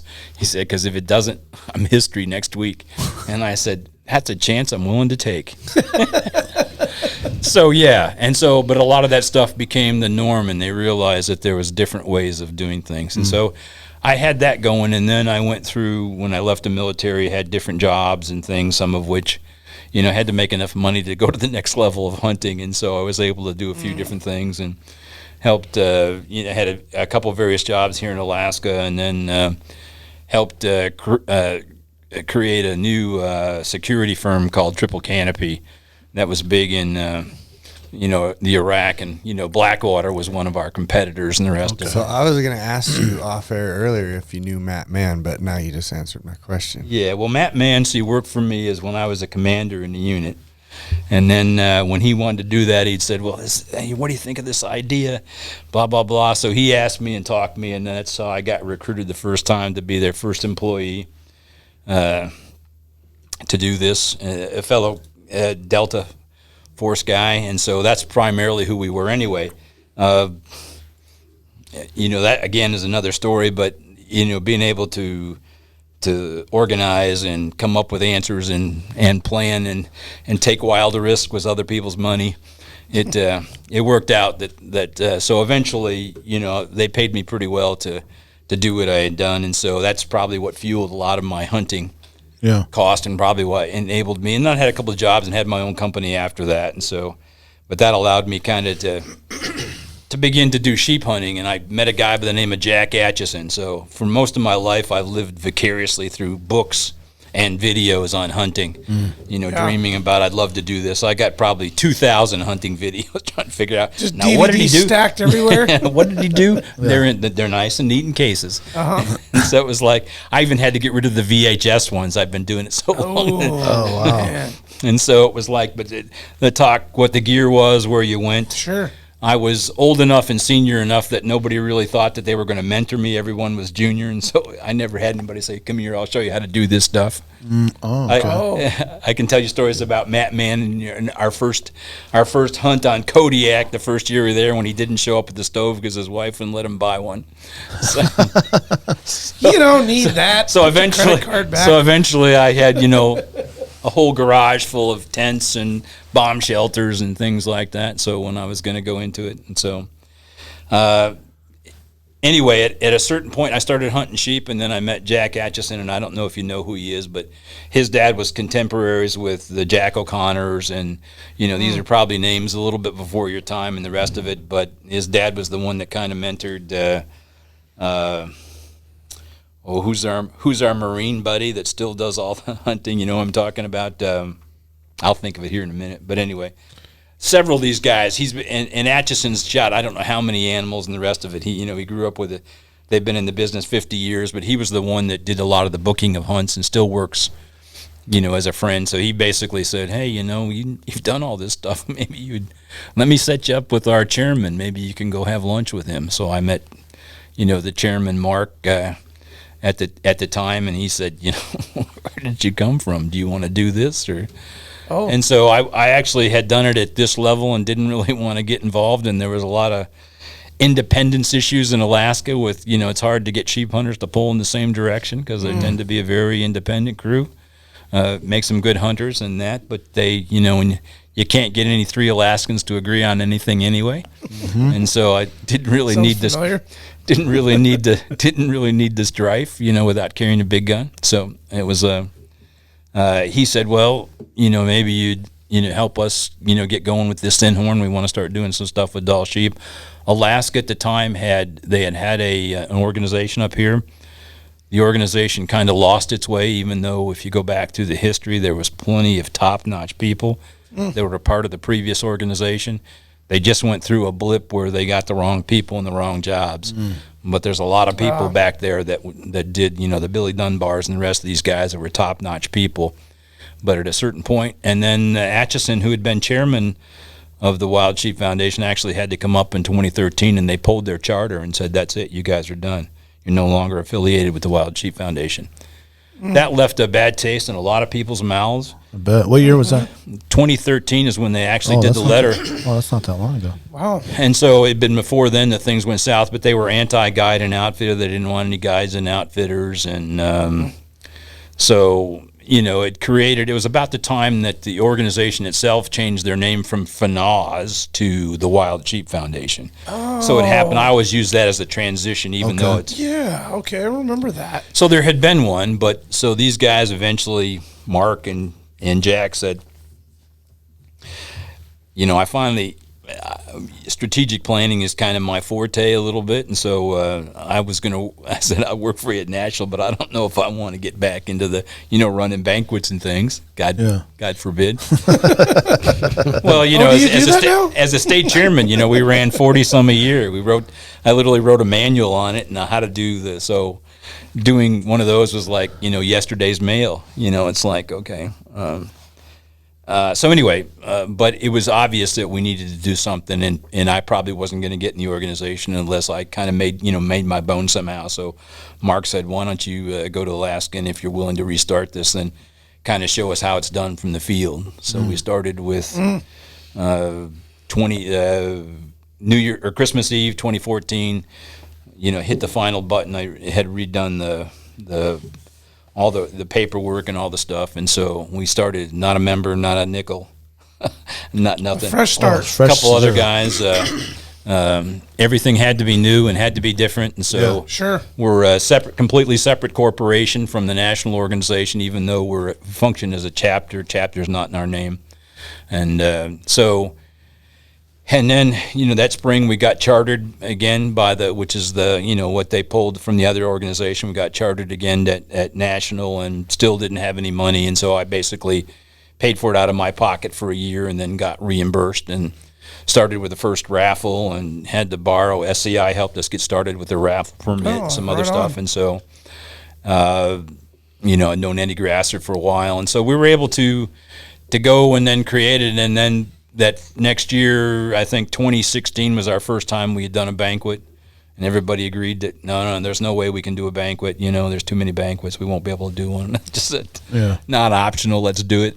So we did 300, and now it's grown to, we could be bigger, but we wanted to keep it with all the niches. There was a banquet every weekend, and they said, well, what do we do different? And I said, you just got to do it better than anybody. Yeah. Well, you go. And you got to do that for sure. And I said, there's a lot of Chevys out there, but there's no Cadillacs yet. SCI did a good job, and they always did a good banquet, but theirs was kind of tired. And so DU had big banquets, and in fact, they had asked me to run their big spring banquet after Marlin kind of headed south, but I said, I don't want to do that. And so we began to create the brand. Rather than little Chinese junk gifts, we went with YETI, and so.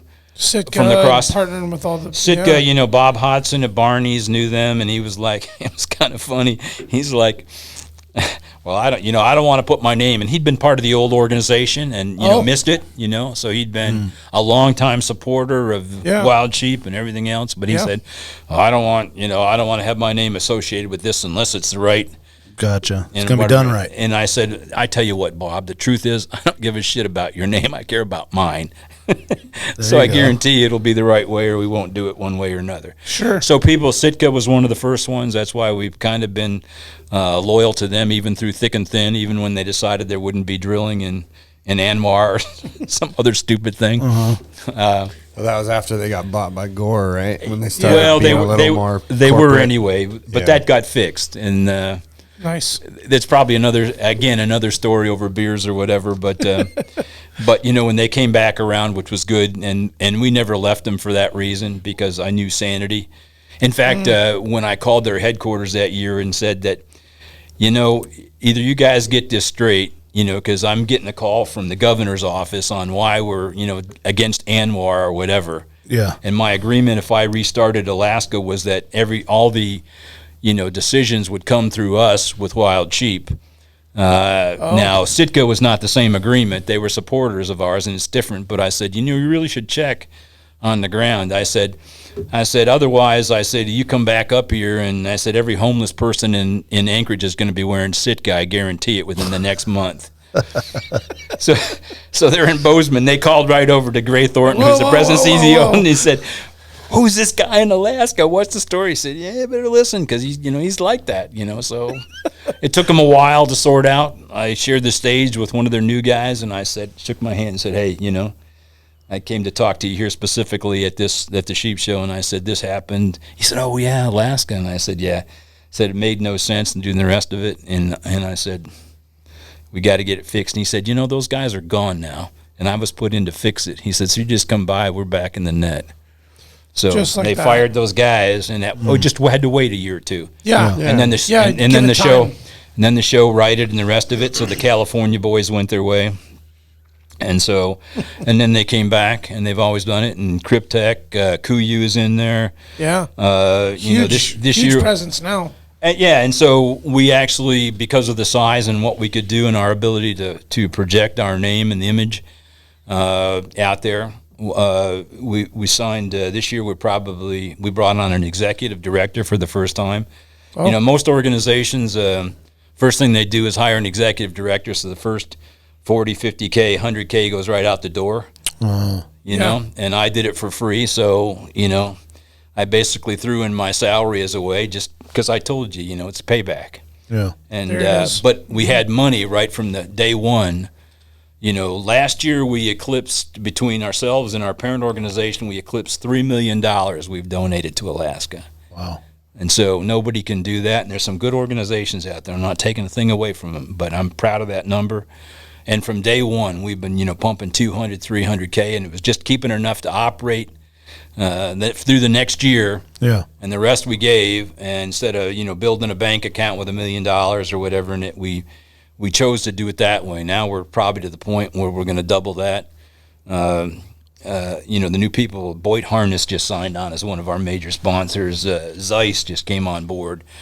We just put those agreements together. We got a couple more in the works. Anyone you got your eye on? What's that? Anyone you got your eye on? What, as far as a major sponsor? Yeah. If I would, I wouldn't tell you. Okay. Okay. Every time we've done something, someone's copied it. Yeah. The guns, we went out and cut. Yeah, it is kind of all the same. We cut out all the, we tried to make it different, and the more we made it different, the more people said, copied. Right now we don't have a giant sheep raffle going. It's kind of like you say, okay, there was nothing going on with sheep, and we kind of recreated it, and now everyone wants to be in the sheep game. Yeah. Yep. So this year we decided to do, we're going to give away a safari, and I guess we'll become the safari headquarters for a while. So it's kind of Change it back when you have to. we got a desert bighorn that's going to be, raffles and the rest of it. So the reality is,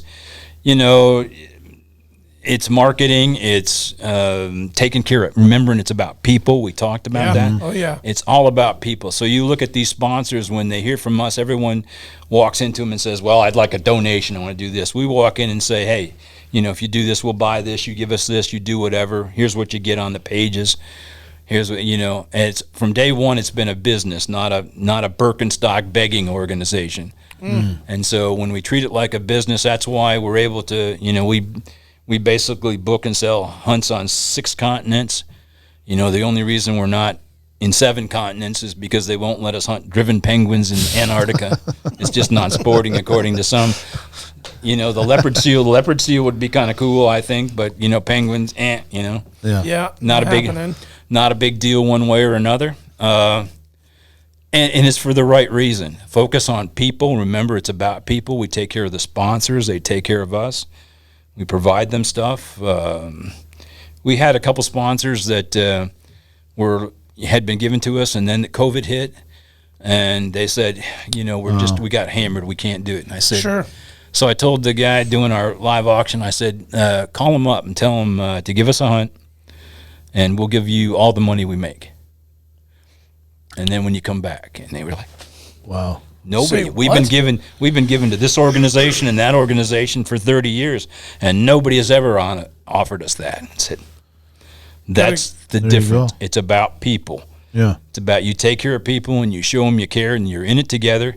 We try to send them quality clients, because the reality in a lot of this is not really a donation. A lot of times we put money into these hunts, and they hope that when you go there, you upgrade, you buy a different another animal or do whatever. Yeah. We like I was going over numbers with you guys, we try to educate people on that so they know the right way to play and what to anticipate, to take another person or to buy another animal or whatever. And then these people call us and say, the people you're sending us are just so much better.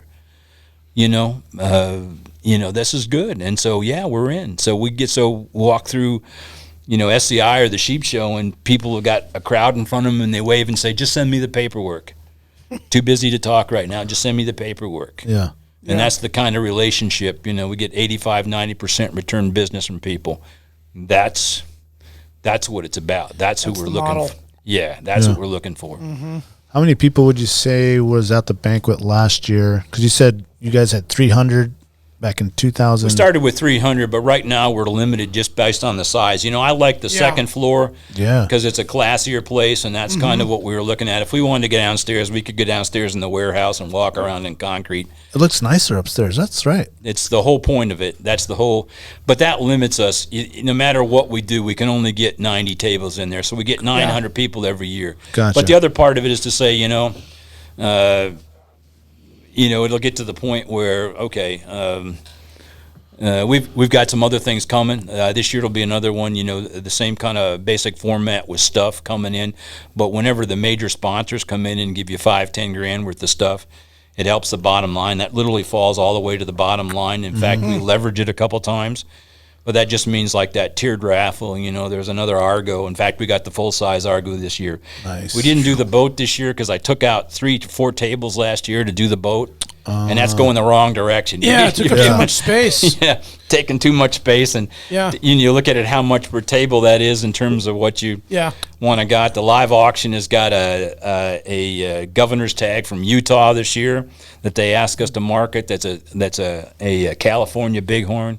Wow. We've got brown bear on Kodiak, free-ranging bison in California, buffalo, Cape Buffalo.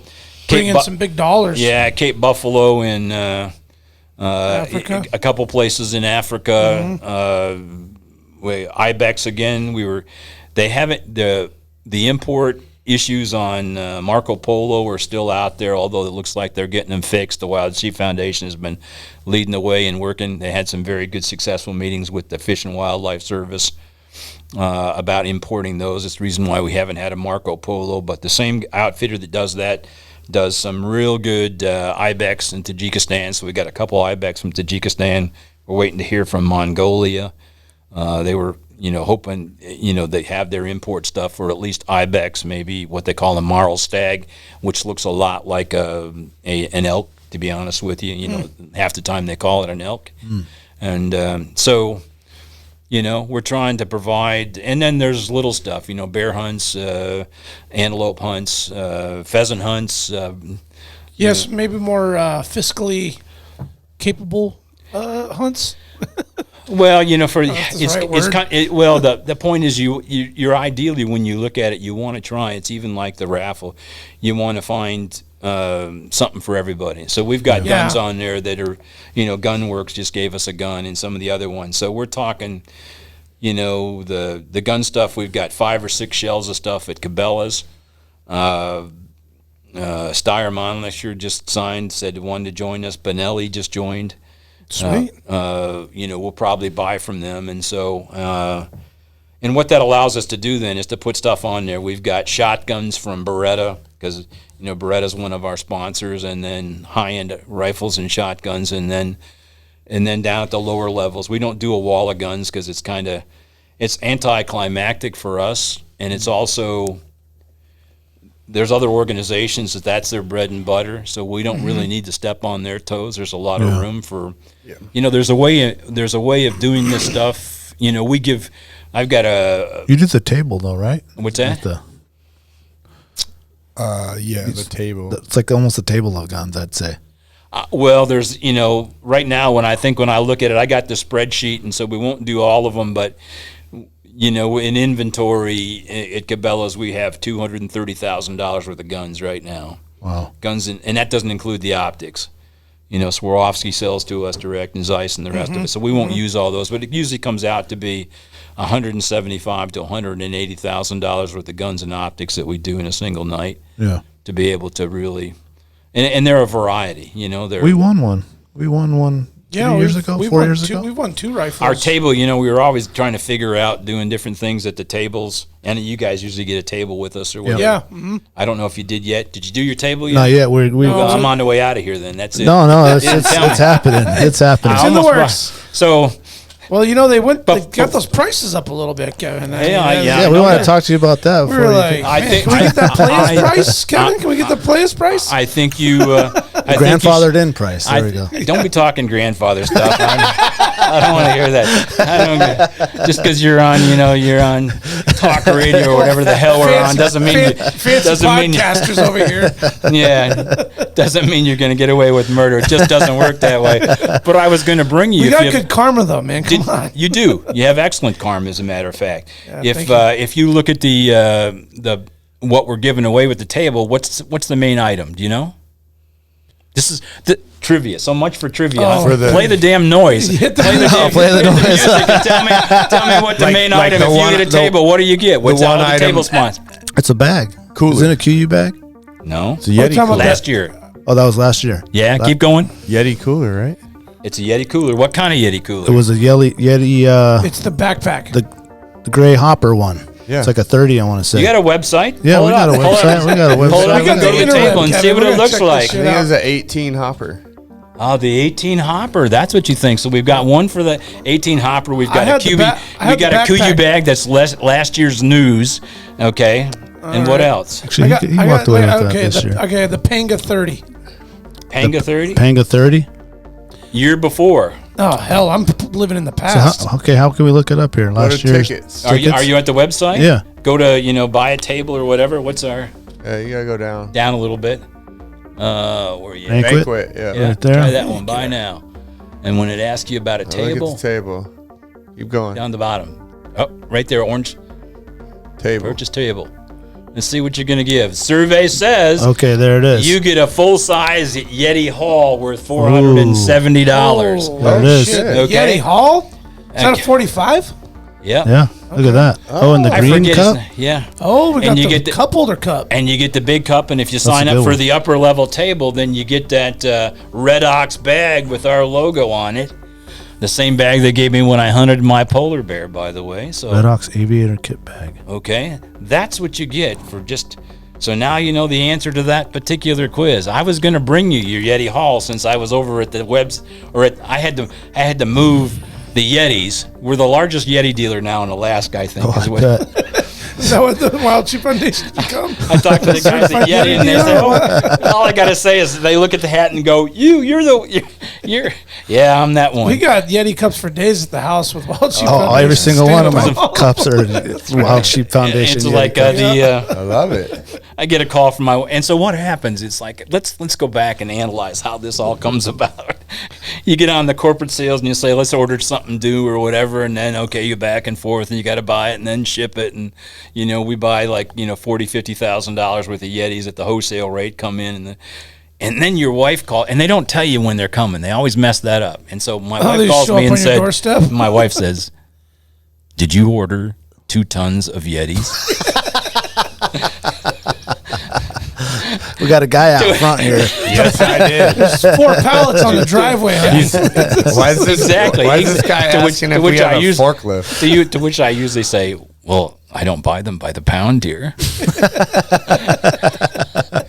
How many are there? I don't know how many there are. Span just plops it in your driveway. Yes. Yes.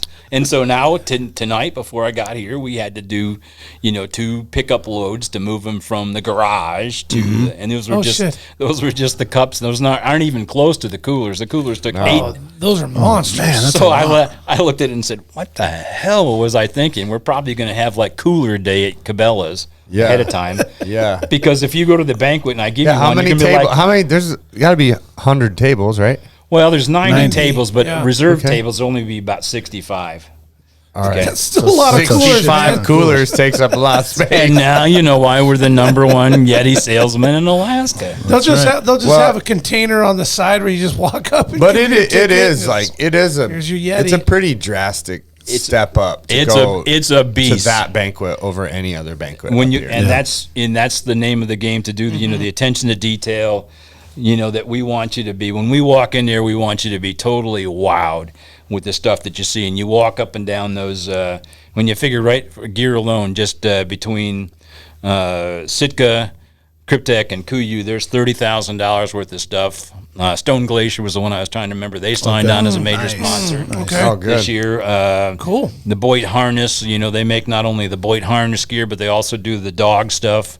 well, Mystery Ranch ought to be on board now that Yeti bought them.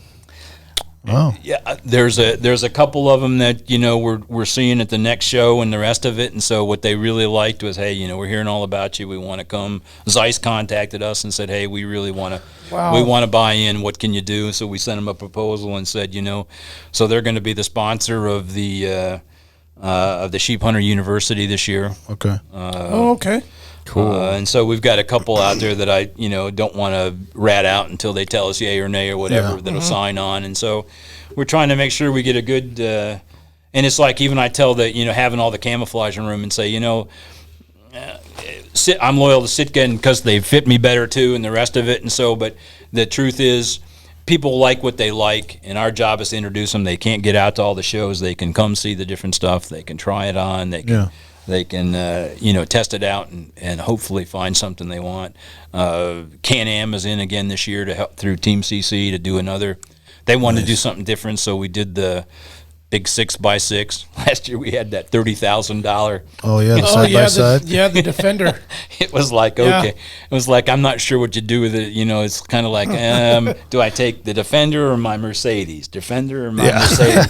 Today, it's kind of like, so I was getting a bit carried away. Yeah. But they're back in to do that. And of course, Argo hasn't really signed on. The local guys do some stuff They with didn't us. have one last year. Yeah, we did Yeah, have they it. did. Did they? Yeah, they did. Yeah, we Oh, had yeah. the 600 or whatever it is. Oh, I had to leave the show. They brought it early. out. I wasn't Yeah, feeling they well. brought it out after you left. Yeah. Yeah, it wasn't last We year. didn't win it though. We didn't. So win we it. have the 900. What's is fun is trying to get them up to the second floor, like boats. Oh, I was wondering and, about that. boats and Argos and They must have a big elevator. yeah. in there or They said they put the kibosh on the elephants. We were going to do the trapeze and the elephants, but they said can't do that this No, year. We're gonna have to draw the line.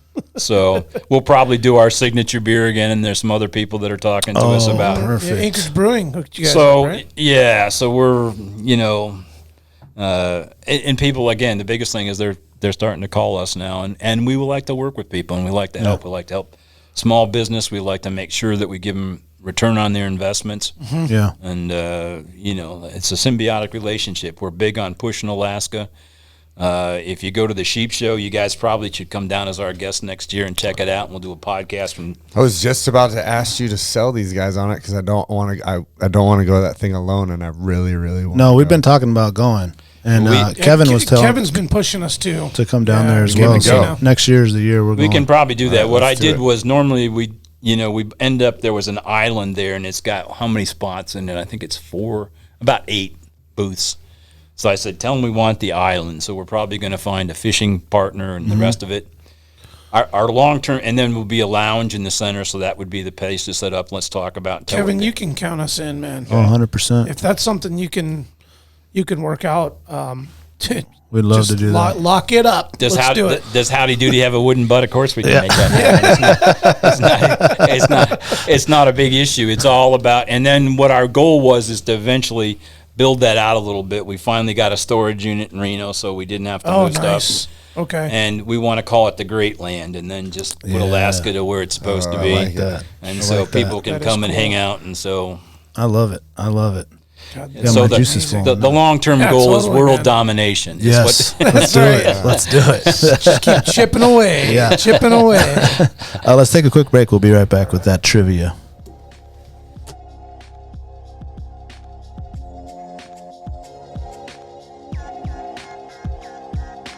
Big Ray's, the Alaskan Outfitter, committed to outfitting Alaskans across the state since 1947. Whether you're a recreator, parent, guide, or corporate buyer, Big Ray's has the gear you need tailored for Alaska's harsh conditions. At Big Ray's, you'll find brands like Carhartt, Grundens, Darn Tough, FXD, Okiwear, and more.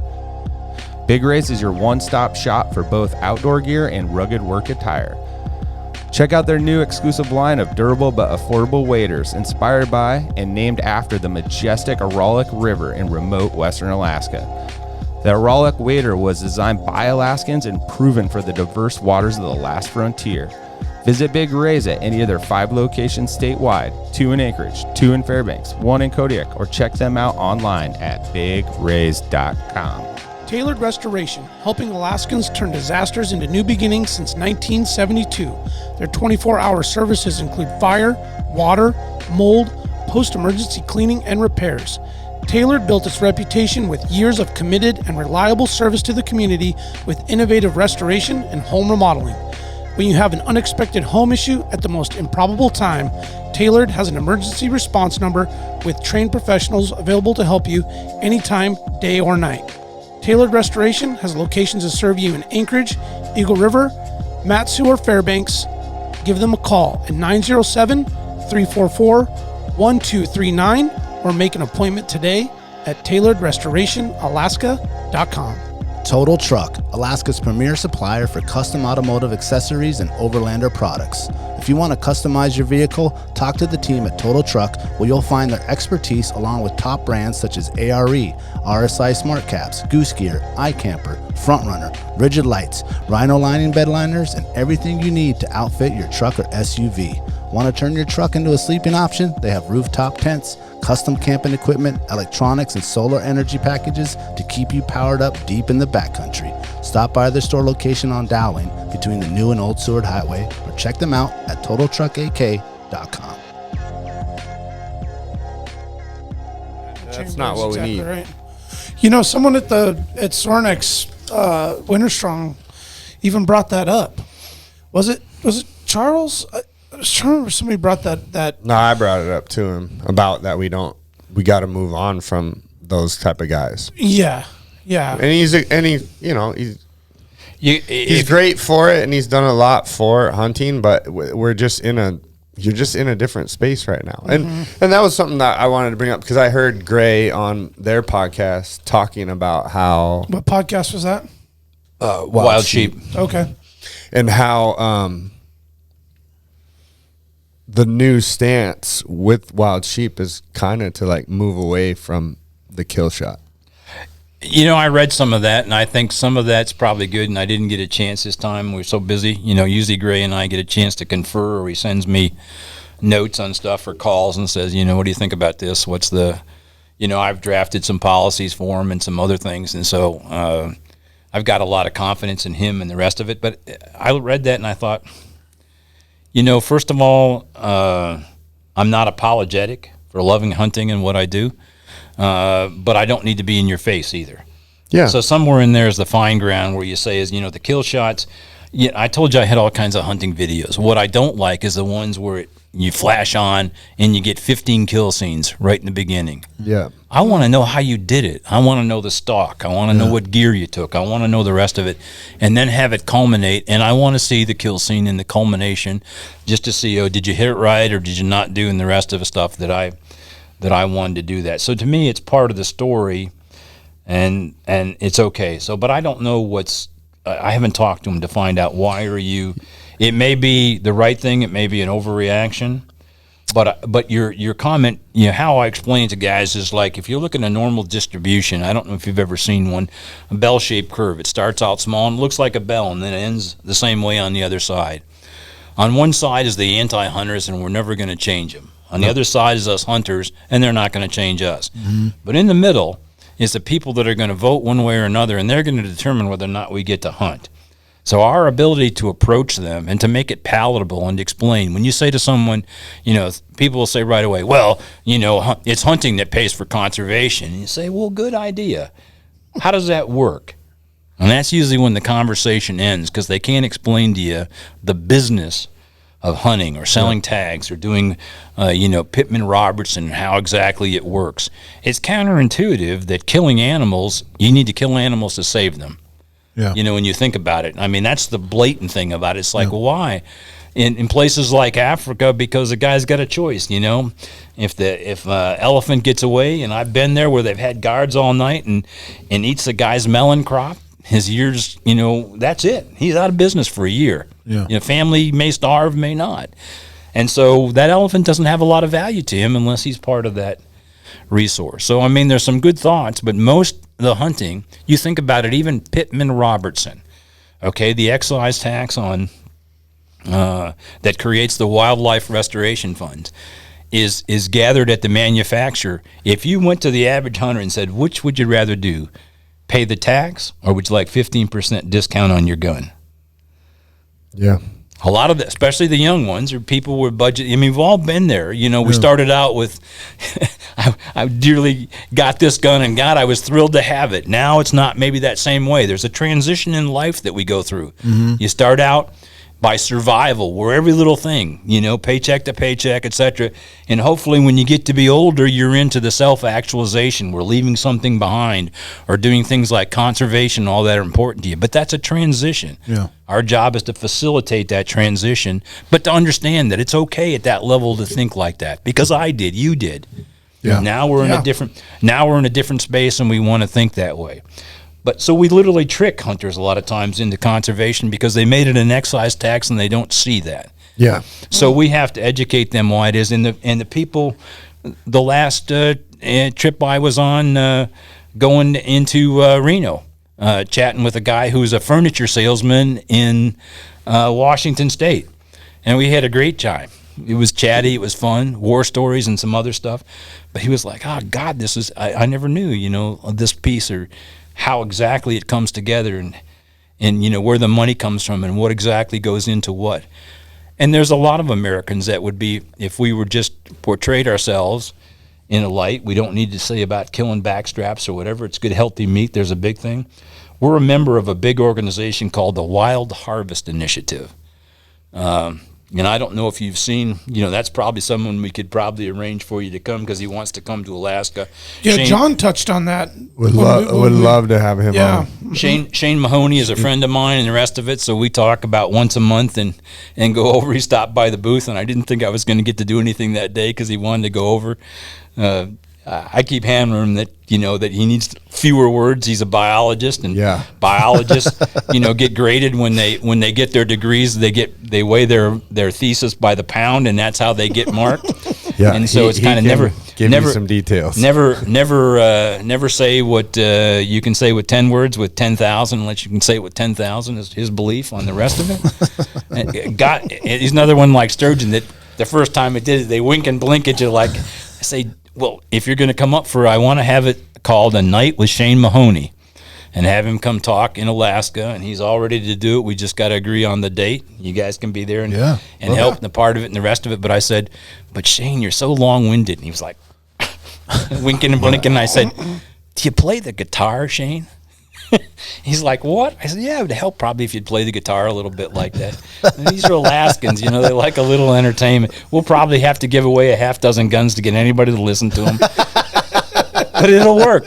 It's we're tricking. You build it, they will We're come. talking. Okay, you can't say you're like, oh, everybody would kill. They'd pay $1,000 just to come spend a night and talk to them. I'm like, no. These are young guys. These are survival guys. These are basic guys. They get a free gun, they'll come anywhere. Yeah, yeah. There's opportunity to win. So listen to science all day long. We have to trick them into this. That's just the way it is. And God bless them, because we've all been there, and there's nothing wrong with it. It's just the game. Just part of the game as we educate these people. Hey, you got to trick the young guys into adulting 100%. So the whole point of what they're doing, though, when I had a lot of conversations with them, because I always claim, it's like every hunter in Alaska claims to be, I'm a subsistence hunter.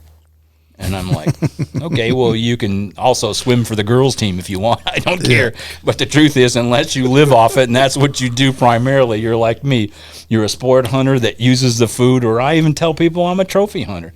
Doesn't mean I lop off the head, like the bad news, but we got to quit apologizing. The truth is, I've paid all kinds of money. I mean, I've got pictures of the elephants I harvested in Africa, and it took about 2.5 hours for them to cleave up every drop of that stuff. And then there was meat hanging in all kinds of, cottages and everything else that worked on these ranches from those elephants. We know that stuff doesn't go to waste. Yeah. Okay. And plus somebody's foolish enough to pay an ungodly amount to be able to go do that.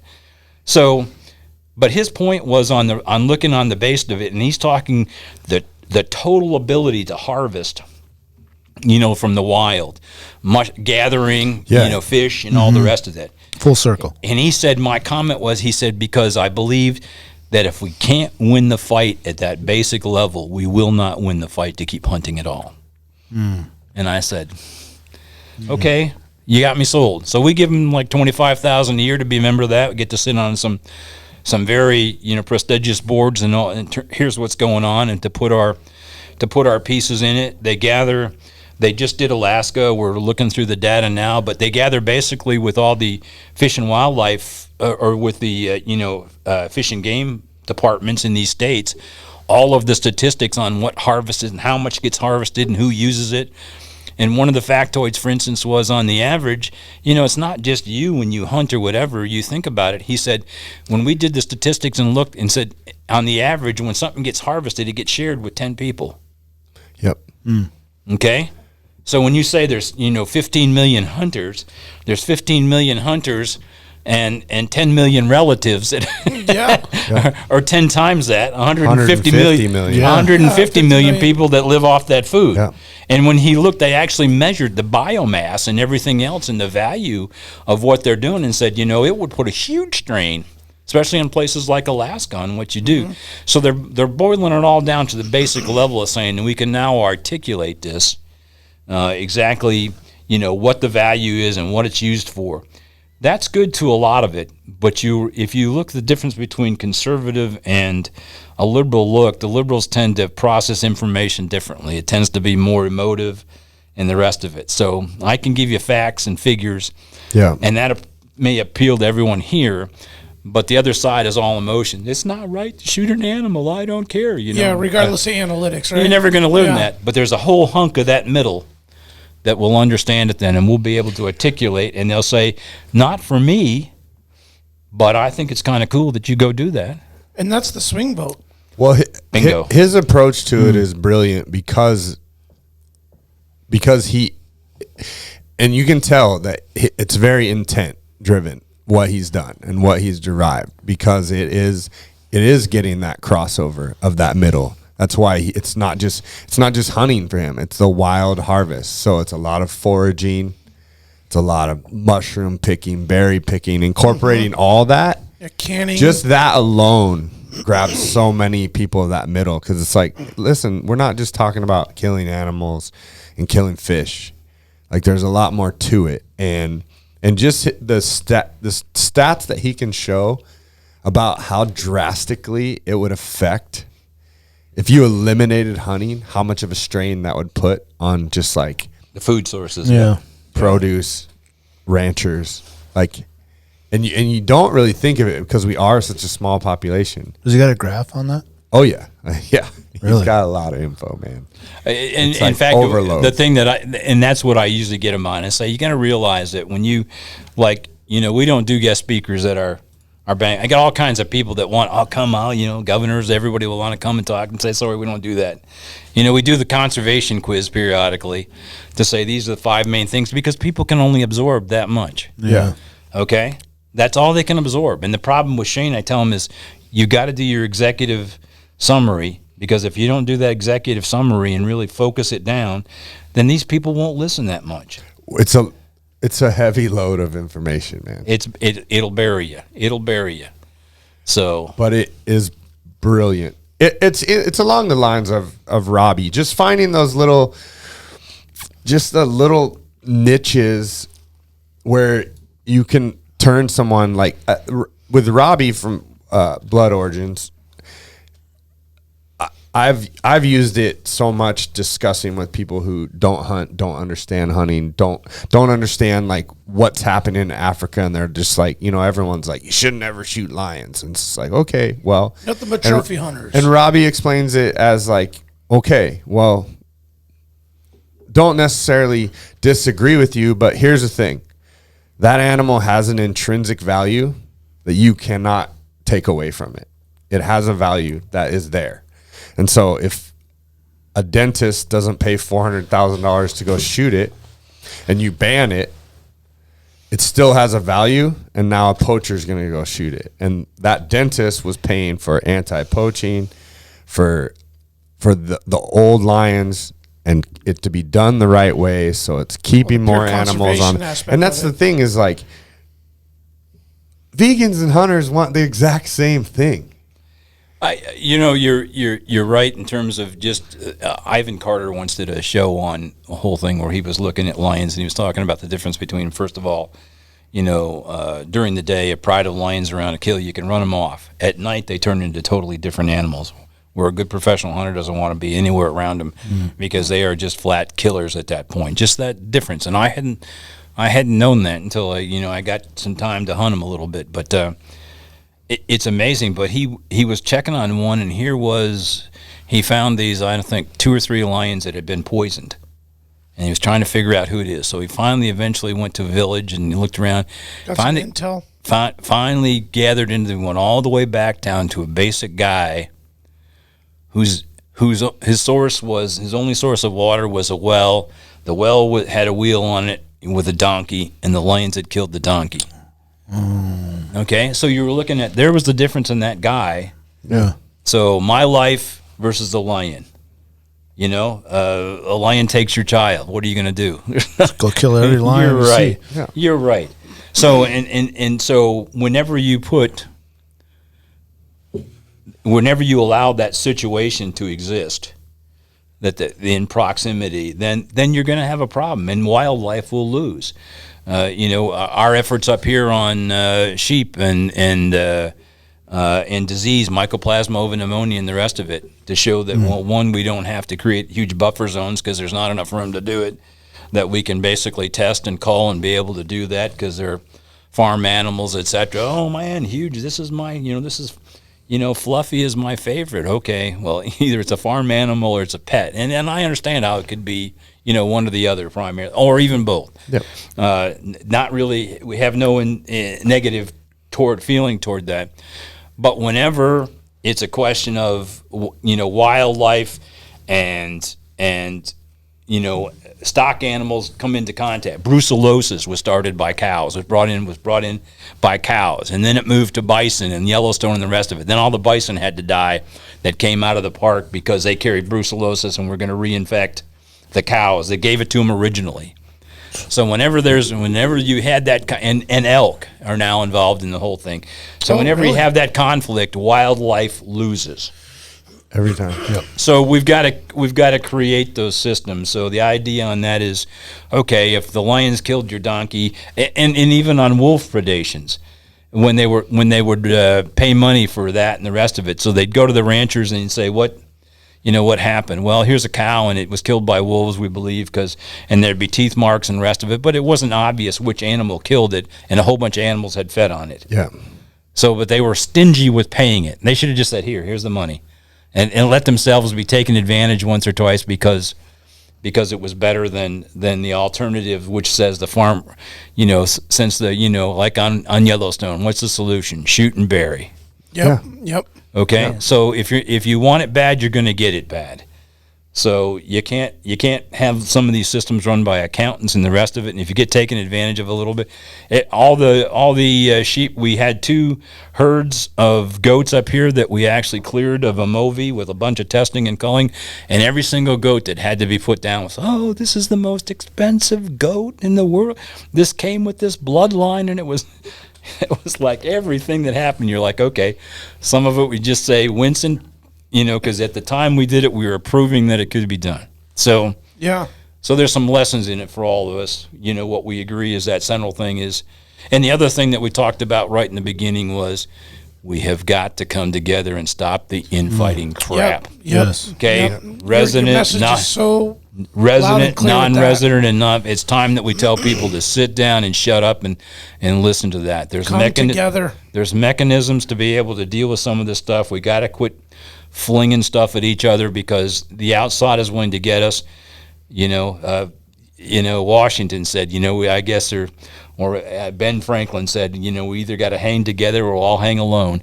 And that's where it is. And right now, the other side is kicking our butt. And so it's time that we realize that. And it's okay to disagree with each other, but we got to keep it under control. Yeah. And we got to learn to work as a team, as a freaking team. Because if we don't do that, we're going to lose it all. The next generation, if you looked at right now and said 30 years out, what do you think their chances of being able to hunt? Right now, it's not huge.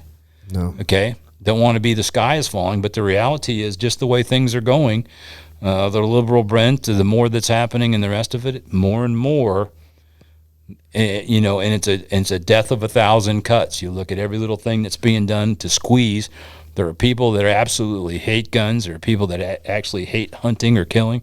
Yeah, for sure. And overall, so, we know it. And they got a lot of money and a lot of propaganda, and they're and we also have to support. And it's a big thing. It was a big push. You heard those guys this weekend talk about it, about how and I've explained it a million times to everyone about how guilty as Alaskans, super guilty of it. Yeah, man, those are your guys' problems. We don't really have that kind of overreach here, but we do. Well, when you talk, I gave the board probably a 20-minute brief on where we were in Alaska and a lot of stuff, and part of it had to do with the federal overreach. And what I explained to him is I said, there's stuff I read, and I told you we review the policies and say, when you come up with a policy, it's got to work for all of us.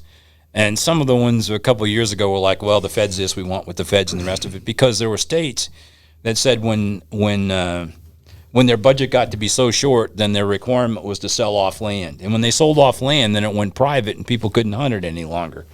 So a lot of them said, well, the way to go is feds. If the feds have it and lock it up, then we can still be able to hunt it.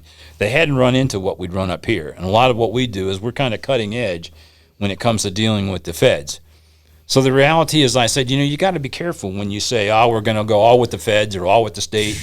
And they were writing stuff that did not work up here that was anti and the rest of it. I said, you got to learn, you got to be smarter than that. You got to boil it down into what the essence of the fight is. What we're talking about, for instance, one of the big ones is access. So the reality is our position is we're very pro-access. And so we're going to back or we're going to support proposals and efforts and organizations that provide us the greater access regardless of who it is.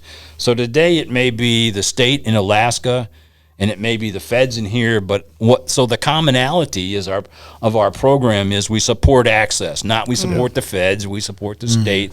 So I said, you got to go to the next level. You got to peel the onion back at least one, maybe two levels till we get to the common ground and say, this is the principle that we follow, and we're going to apply it Build off of uniquely in each and every situation. So in one case, we're feds, next case, we may be state.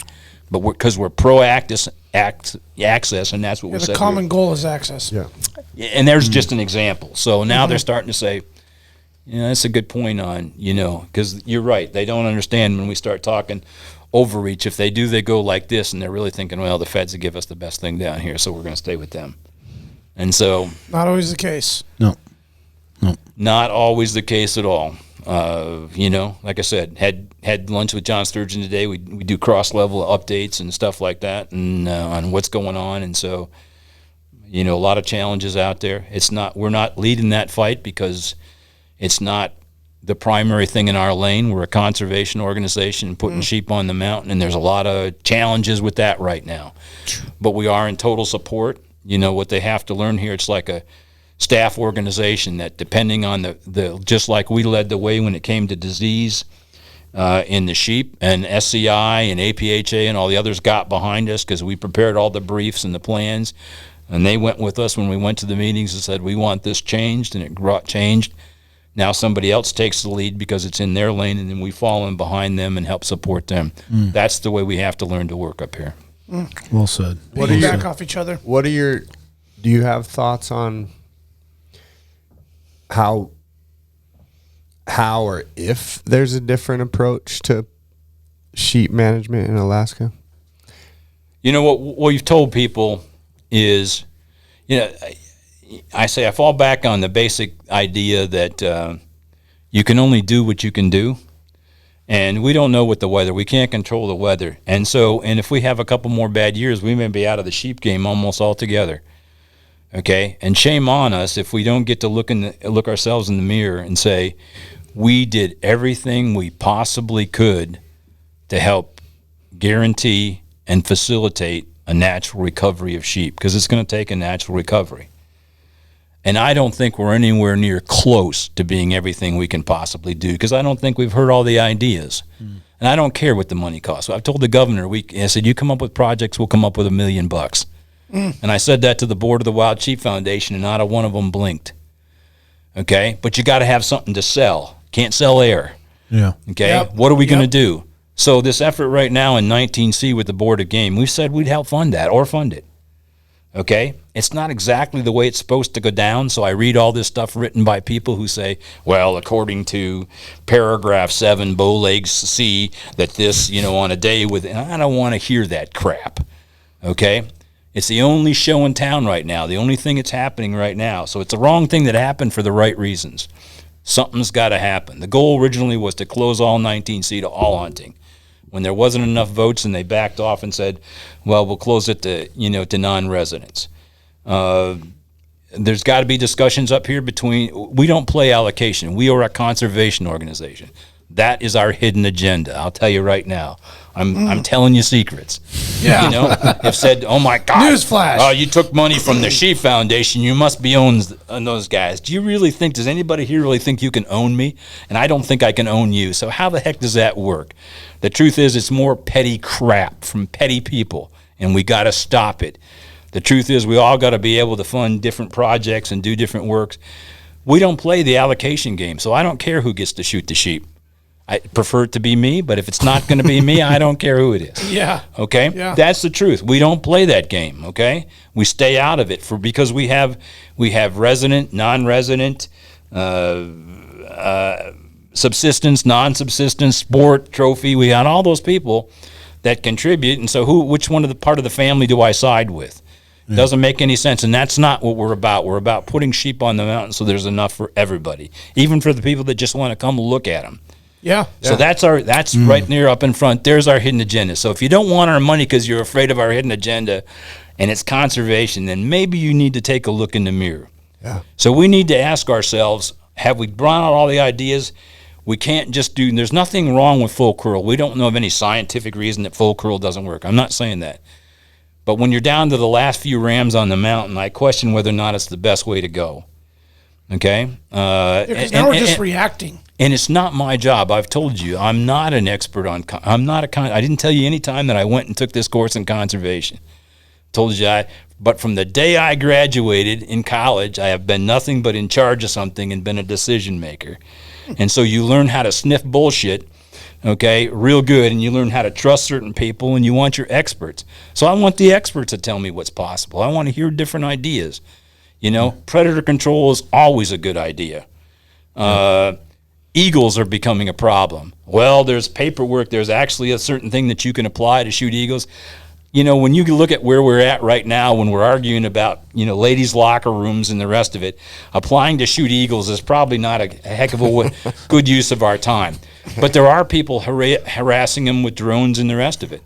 And there does come a time when just like in Texas, that civil disobedience is the way to go.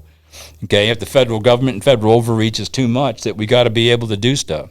Controlled burns is a question. The guys in Canada are screaming about using different minerals, taking mineral licks and enhancing them. And what they're focused on is ewes and lambs. Our goal is ewes and lambs, not big rams. That'll happen naturally. We got to have ewes and lambs survive. And if a little bit of minerals make them stronger to make through. Yeah. We've pushed we had the disease issues. We've talked about that and the rest of it. And they found disease out there when it supposedly didn't exist. in Alaska until we raised heck, and then suddenly we tested and found out, there it is. Okay, it may be a non-virulent strain, not as much as soap may, but I said, supposing it basically compromised the immune system so that it only had like a 5 or 10%, negative rate to you, so 1 or 2, you never know how many are going to go. All of that stuff comes in it. We need to make sure we're trying everything. We need to learn to contract out.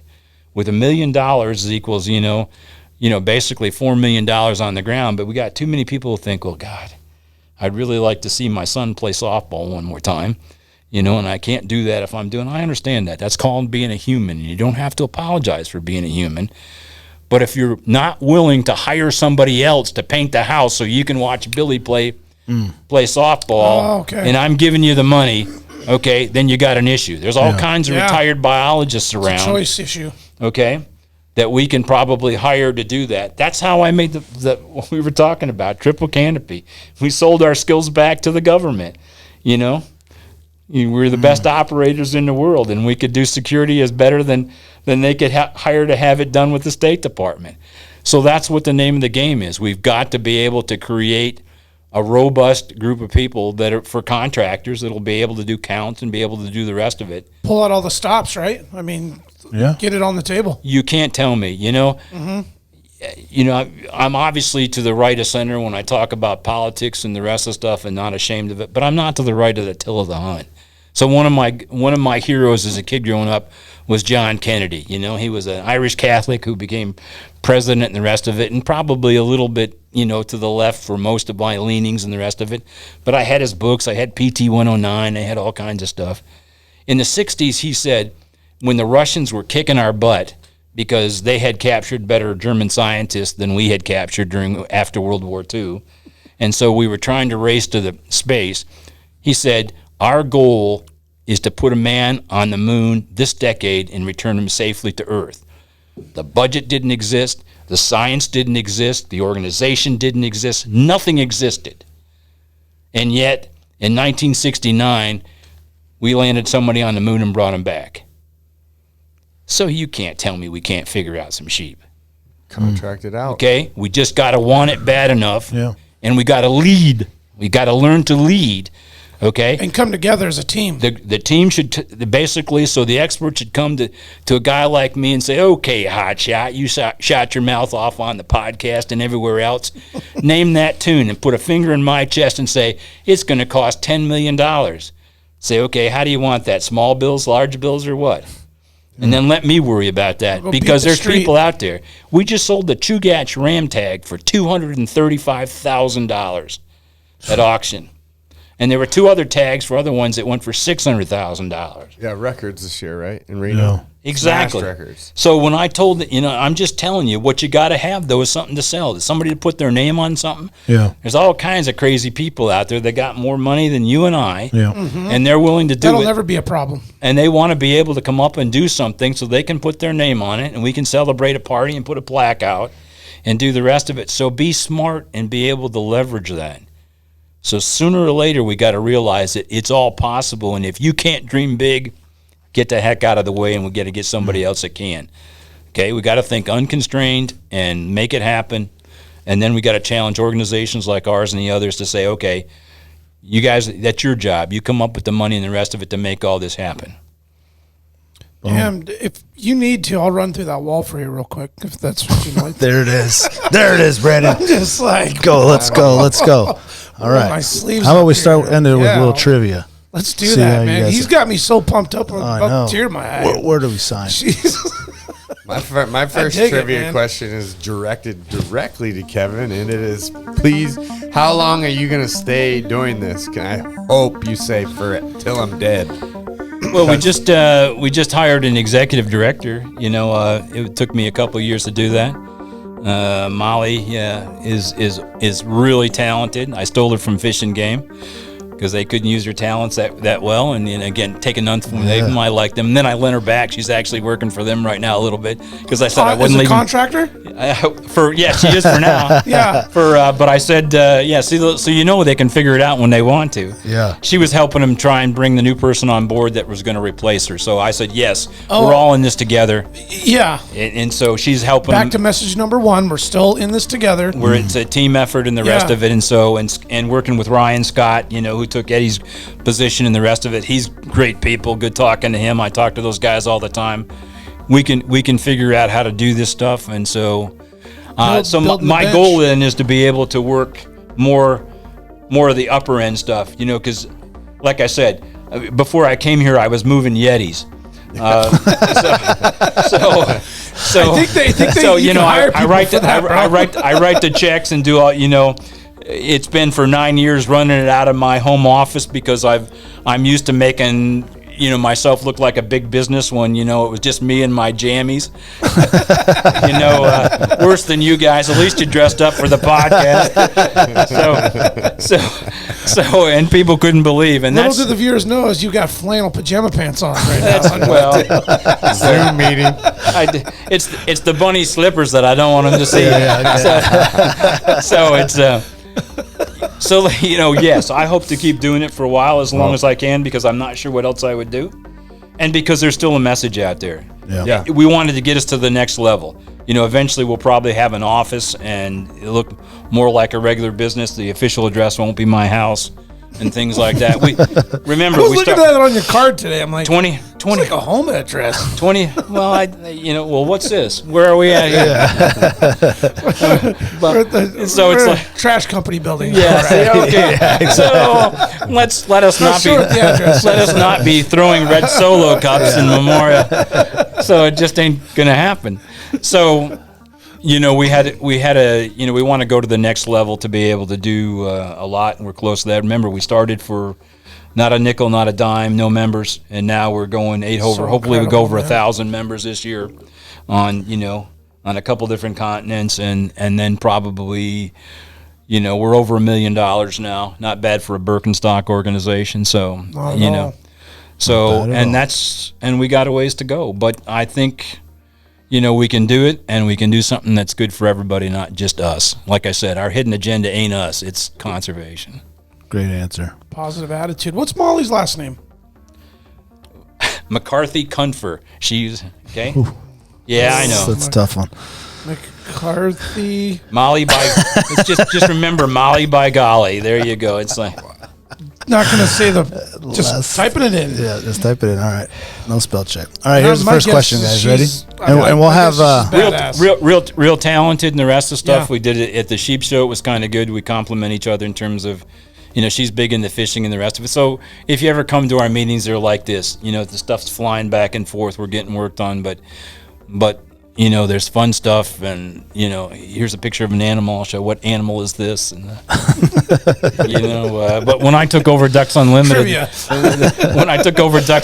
as the state chairman, although I had duck hunted, I hadn't been like a duck hunter all over, and I know it was. I got this wrapped gift from the RD, and I said, "Oh, this is nice. What's this?" She said, "It's a welcome aboard gift." And I opened it up thinking, oh, this is cool. Who knows what it is, and I opened it up, and it was a book on a duck identification. He said, if you're gonna pitch them, you ought to at least know what they look like. I said, I don't need to know what they look like to sell. You're like, oh, there's more than a mallard? You're kidding. What the hell is this thing? That's great. What was the total amount Wild Sheep Foundation raised and donated in fiscal year 2021-22? You're going to answer last, Kevin. Like national? Like whole organization? Total amount Wild Sheep Foundation raised and donated in fiscal year 21-22. Didn't say Alaska, so that's got to be... It's a national organization. International. No, I mean national. Yeah, there we go. International. Yeah. Yeah. 30 million? Oh, man. You got to give that hamster wheels a grind. The bearings are...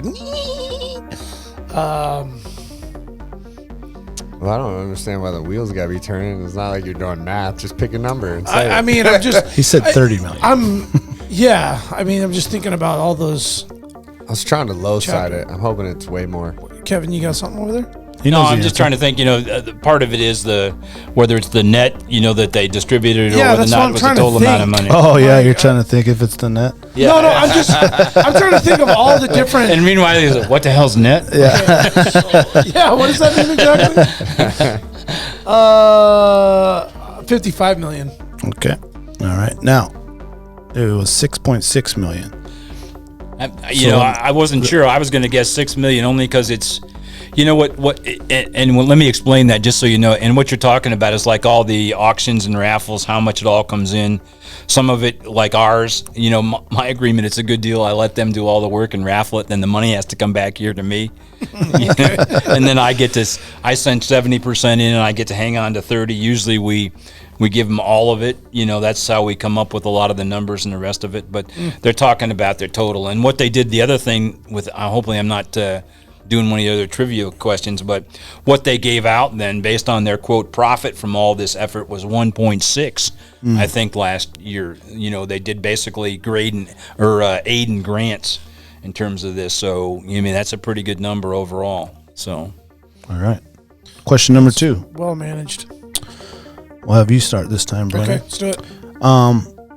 There are many threats to our wildlife sheep populations. By far, what is the biggest threat? Seasonal cycles. Good answer. The biggest threat? Mm-hmm. That kills the most sheep? I don't know. I'd probably starvation. He said the answer earlier. Mycoplasma. Ovid pneumoniae. Oh, MoVI. Yep. And to put that in perspective, what you're really talking about is weather, predators are a constant. The only thing with disease, when you say, and some of our literature, we said that the problem is if they get mycoplasma ovid pneumonia, it can wipe them all out in one shot. The thing, but generally as a constant disease, that order would be weather, predators, disease, And the seasonal cycle. In my answer would be weather. Really, it was like a vague. We both got it wrong. You don't got to try to explain your way into the seasonal can be the weather's bad. It ices up. They can't get food now. The wolves eat them. It's like all one. The net weather. Yes, the net. Net weather.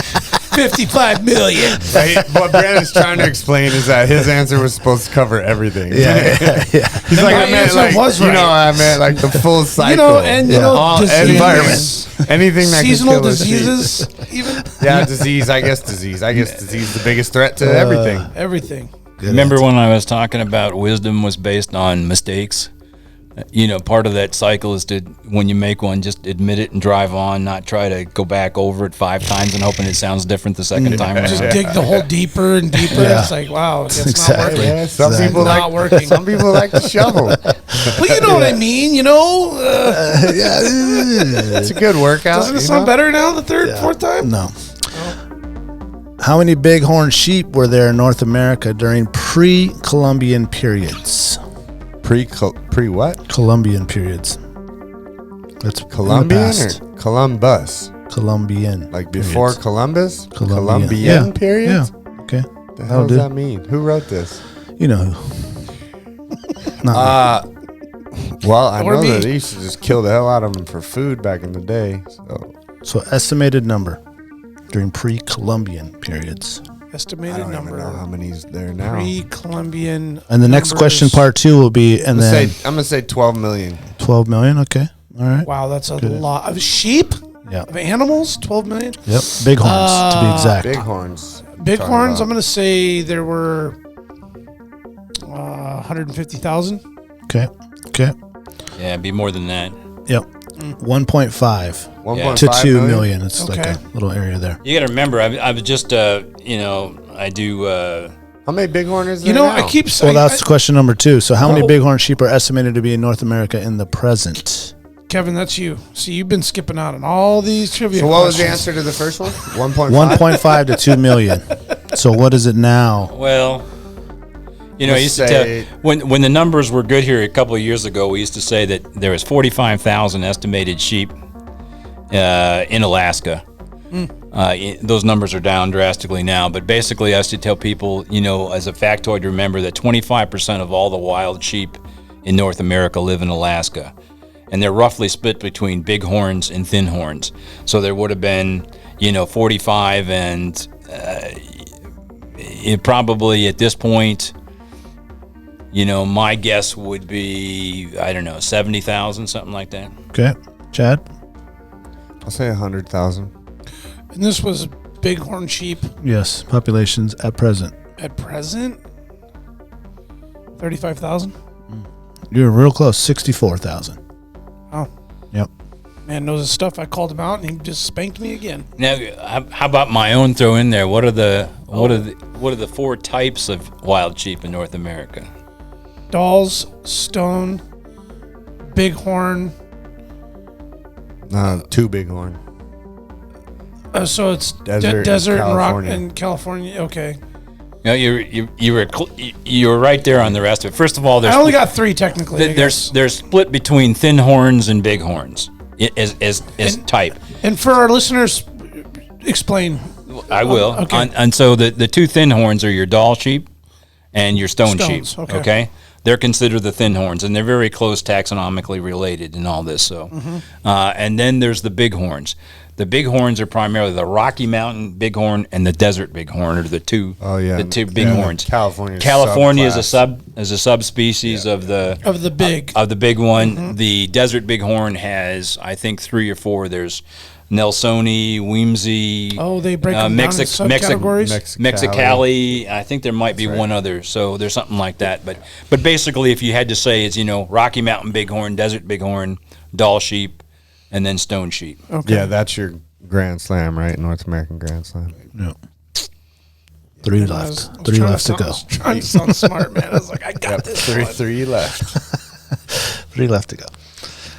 Any other last questions? That was all I had as far as that. Do we any last things you want to plug in there? Maybe something we missed. Well, we got a banquet coming up here. I want to talk about the little banquet. Yeah, I guess. Is there something else we missed? Might not be it. Unless all the tickets are already gone. Then Probably the best conservation, event in the West, according as far as stuff and the rest of it. There's a lot of people that put on some good shows, and so I'm not taking anything away from them. But when you look at the amount of stuff that that we bring to the table and everything else, then you can join basically 1,000 of your closest friends for dinner and drink. Yes. April 13th, the Denina Center. We're about half sold out right now. The biggest thing is probably the tables are beyond half sold out. So now's the time to get your tables. Yeah. And We've had a lot of chit chat going on about that in the last 3 to 4 weeks, and we'll be sure to get our shit together and get that locked in. you mean get all your excrement in one container, right? All of it. That's right. Yeah. Contained.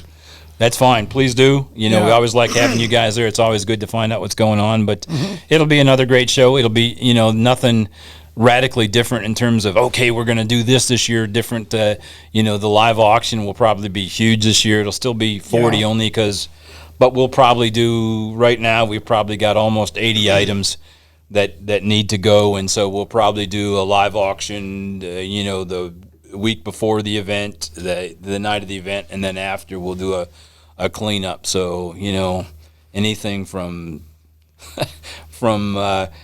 California bighorns to alligators to whatever you can do. Whatever. Yeah. Dream it up. So it's probably as being a participant for many years, even the one you guys did on the COVID year out in the valley, that one was a lot of fun.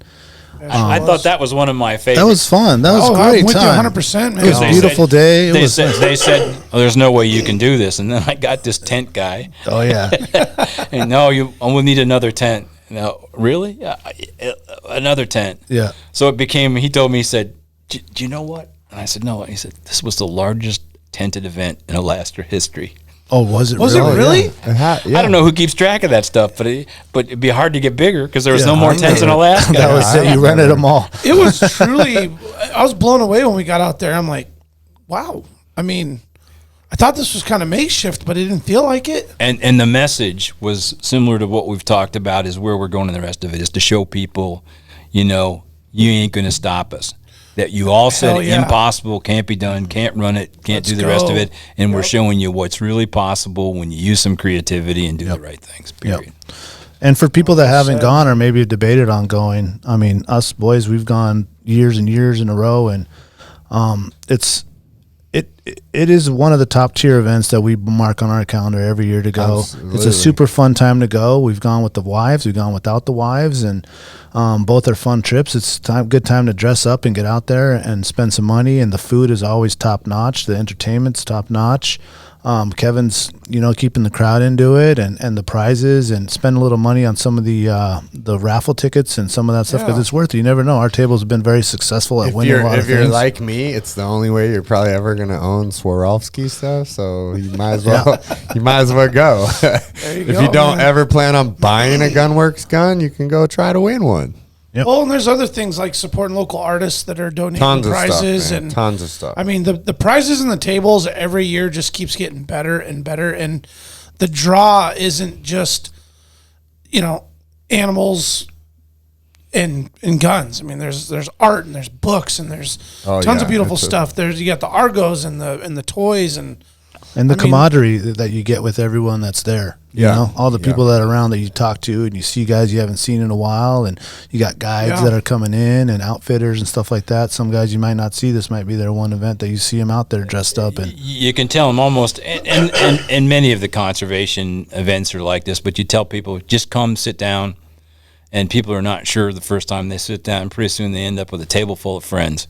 Yeah. Because just the way it is that people, it's like a campfire. You might as well have a campfire in the middle because it draws people together and they do it. So even if you get nothing more than the people on your right and left and the rest of it, it's a warm feeling for sure. I love that, because that's when your whole message has been, it's about the people. It's about people, this drive, this message, right? And it's a great networking opportunity. If you're a guide, or you're into the outdoors, maybe you're just new to Alaska. Yeah, and you just need to meet some people to bust through the barrier of entry of hunting or outdoors or just any of it. It's a great opportunity for people to do that. Yeah, you don't have to be a sheep hunter to go to it. That's the thing. I think whatsoever. There's kind of might not even be your interest. It's just a good event to meet a lot of really great people for an extremely important and great cause. Yeah. So for our listeners, we have Saturday, April 13th is the main banquet. And there is the Sheep Hunters University are the activities and clinics highly prior to the show that are between what times, Kevin? I think we usually crank up about 8:30 or something like that. Okay. I'd have to check on where we're at on it now, but that goes all day. And if you buy a banquet ticket, then you don't have to. Otherwise, we only charge minimal, like $20 to get in. Okay. If you're not going to the banquet, but if you have a banquet ticket, then it's free to attend. Okay. Perfect. And we do something unusual if you come up to us, and you're at the door, because we don't do tickets. We've got a list of names and who's coming, the rest of it, and you say, "I bought a ticket." We let you in, because I'd rather be tricked by one person than have to interrogate, the other 1,000. Yeah. There we go. That comes in there. We're here to take people's word for it. Yeah. Well, you have that feeling in there. There's no awkwardness. It's just like you can move around the room. You can check out all this stuff. It's not like some of those weird gala things you go do and you're just kind of at your table. Feels like a junior high dance. It's not like that at all. Dressed and no. It's none of that. And you can come dressed up. You can come in flannel. You can come in whatever you want. You see it all. I noticed too, it's starting to get a little more wild when those could be just our table. Well, I'm thinking that they're. You mean the Argo guy that took off his shirt and swung it around? That's what I'm talking about. I feel like we might have started a movement there with our crew. I mean, I think you should. But you're right. Well, the toughest question when someone says, "Well, we're coming," I've never been. What's the dress? Yeah. Beats the hell out of me. Camo or black tie? You choose, bud. Yeah, it's an Alaskan black tie event. I always tease my buddy John. I always tease my buddy John Sturgeon and the rest of it with the SCI stuff. And you want to walk up with tuxedos and rip them off and say, "No, we're not wearing these. That's not us." That's right. Jeans and a vest. We're here about money and conservation. Yeah, and the booze is flowing. It's a great night. Right downtown there in a nice location. That got me thinking it would be fun to somehow do prop bet over-unders. Like how many pairs of Ariat boots are going to be there? Oh, jeez. Good start on that. How many Kuyu puffy jackets will you see? Yeah. One last question I did have. The photo on the poster here. Yes. Who took the photo? What's the poster? That one there. Big broomed off ram. By Ryan Miller. I don't think that's one of his. I don't know off the top of my head. No? We've had Okay. that one for a long time. Okay. We've kind of used it. We stuck with one, and we didn't want it to be just, the challenge is you don't always want to do a monster on there because then it always becomes about, the giant size. Yeah. When in fact, as we've talked about, if you're really into conservation, the ewes and the lambs are the key. Yeah. So we need more About time. the sheep, not the monster monarch sheep. Yeah, so when you talk about it, we do a mixture of stuff, but Yeah. we can get that message out is good. Yep. Kevin, thank you Great for work, taking your man. time, for coming in and chatting with us, and all the work that you've done over, it sounds like a lifetime career of motivating and leading from the front, and using your talents to gather people and raise money for the things that you believe in. And us being lifelong Alaskans appreciate you doing that. For sure. Thank you for your time to come in here and chat with us, and you'll definitely see us at the sheep show. Any last comments from you guys? Yeah, I mean, just real quick, I say this a lot, but truly inspiration, man. I mean, I wasn't kidding when I said I run through a wall. It got me so pumped up at the bigger picture of what all this really means and what the money does and what it brings. And it really, there needs to not be the narrative that this is all for the rich white man to hunt big game animals because he's got more money to buy a tag. It's not what it's all about. No. This is conservation at its highest level to ensure that we still can hunt things 15, 20, 30, 40, 50 years from now. And it's men like you, people like you. And to Chad's comment earlier, I hope and I have faith in your leadership skills and talents that you're grooming the next peoples to ensure that what you've built and what you've done continues down the line. And thank you for everything you've done, especially for your time tonight. You're badass, dude. Thank you. Yep. Straight up. Yeah, much appreciated. I appreciate it. It was fun. We'll have to do it again. We and will. On a fun off note, got to give the mayor some cred. Oh, yeah. On the, Mayor Small Batch Salsa, our trivia was brought to you by Mayor Small Batch Salsa. Thank you for plugging that in. Can't forget that. the sponsors. There That's you go. right, man. We Thank love you, the mayor. Alaska. Thank you for everyone that's listening. Thank you for the people that came out to our draw hunt result party this past Friday. Thank you for people visiting the website. Every time you buy a hat, a shirt, or support any of our sponsors, you are helping us. So thank you for helping us by helping yourself with some of their products. Thank you for listening. Alaska, stay wild. You'll remember my speaking to you of what I call your overcautiousness. Are you not overcautious when you assume that you cannot do what the enemy is constantly doing? The Alaska Wild Project podcast is brought to you by the following sponsors. Barney's Sports Chalet, supplying hunters with the best hand-selected gear since 1963. The exclusive home of frontier gear built for the rugged Alaskan terrain. Your one-stop shop for all your outdoor needs. Visit Barney's today at 906 West Northern Lights. Big Rays, the Alaskan outfitter, committed to outfitting Alaskans across the state since 1947. Whether you're a recreator, parent, guide, or corporate buyer, Big Rays has the gear you need, tailored for Alaska's harsh conditions. Check out their new exclusive line of Auralic waders. Big Rays for all your outdoor gear and rugged work attire. BigRays.com. Tailored Restoration 24-hour emergency home services, helping Alaskans restore their dreams since 1972. Services include fire, water, mold, post-emergency cleaning, repair, and remodeling.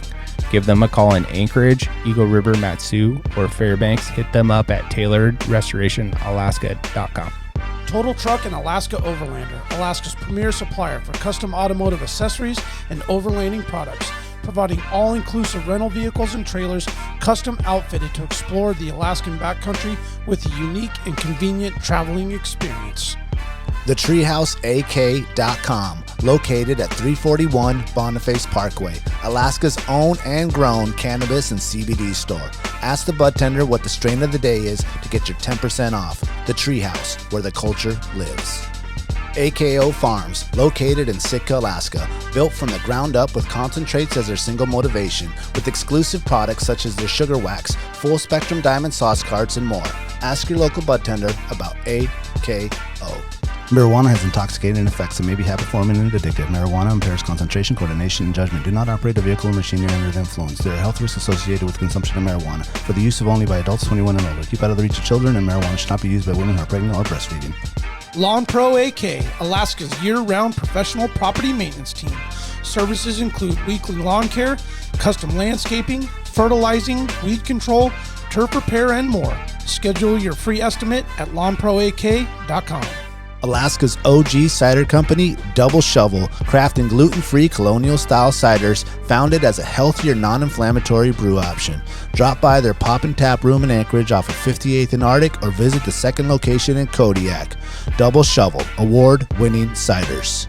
Alaska Mining and Diving Supply, located in Anchorage, is our go-to for powder sleds and utility rigs. Whether you're in the mountains with the flat bill bros, running trap lines, or hauling freight, they have the selection to get you dialed from peaks to the valleys. Find them on Commercial Drive or akmining.com. Equal in prowess and act upon the claim? I say try. If we never try, we shall never succeed. This proposition is a simple truth, and it's too important to be lost sight of for a moment. If we cannot beat the enemy where he now is, we never can. It is all easy if our troops march as well as the enemy, and it is unmanly to say they cannot do it.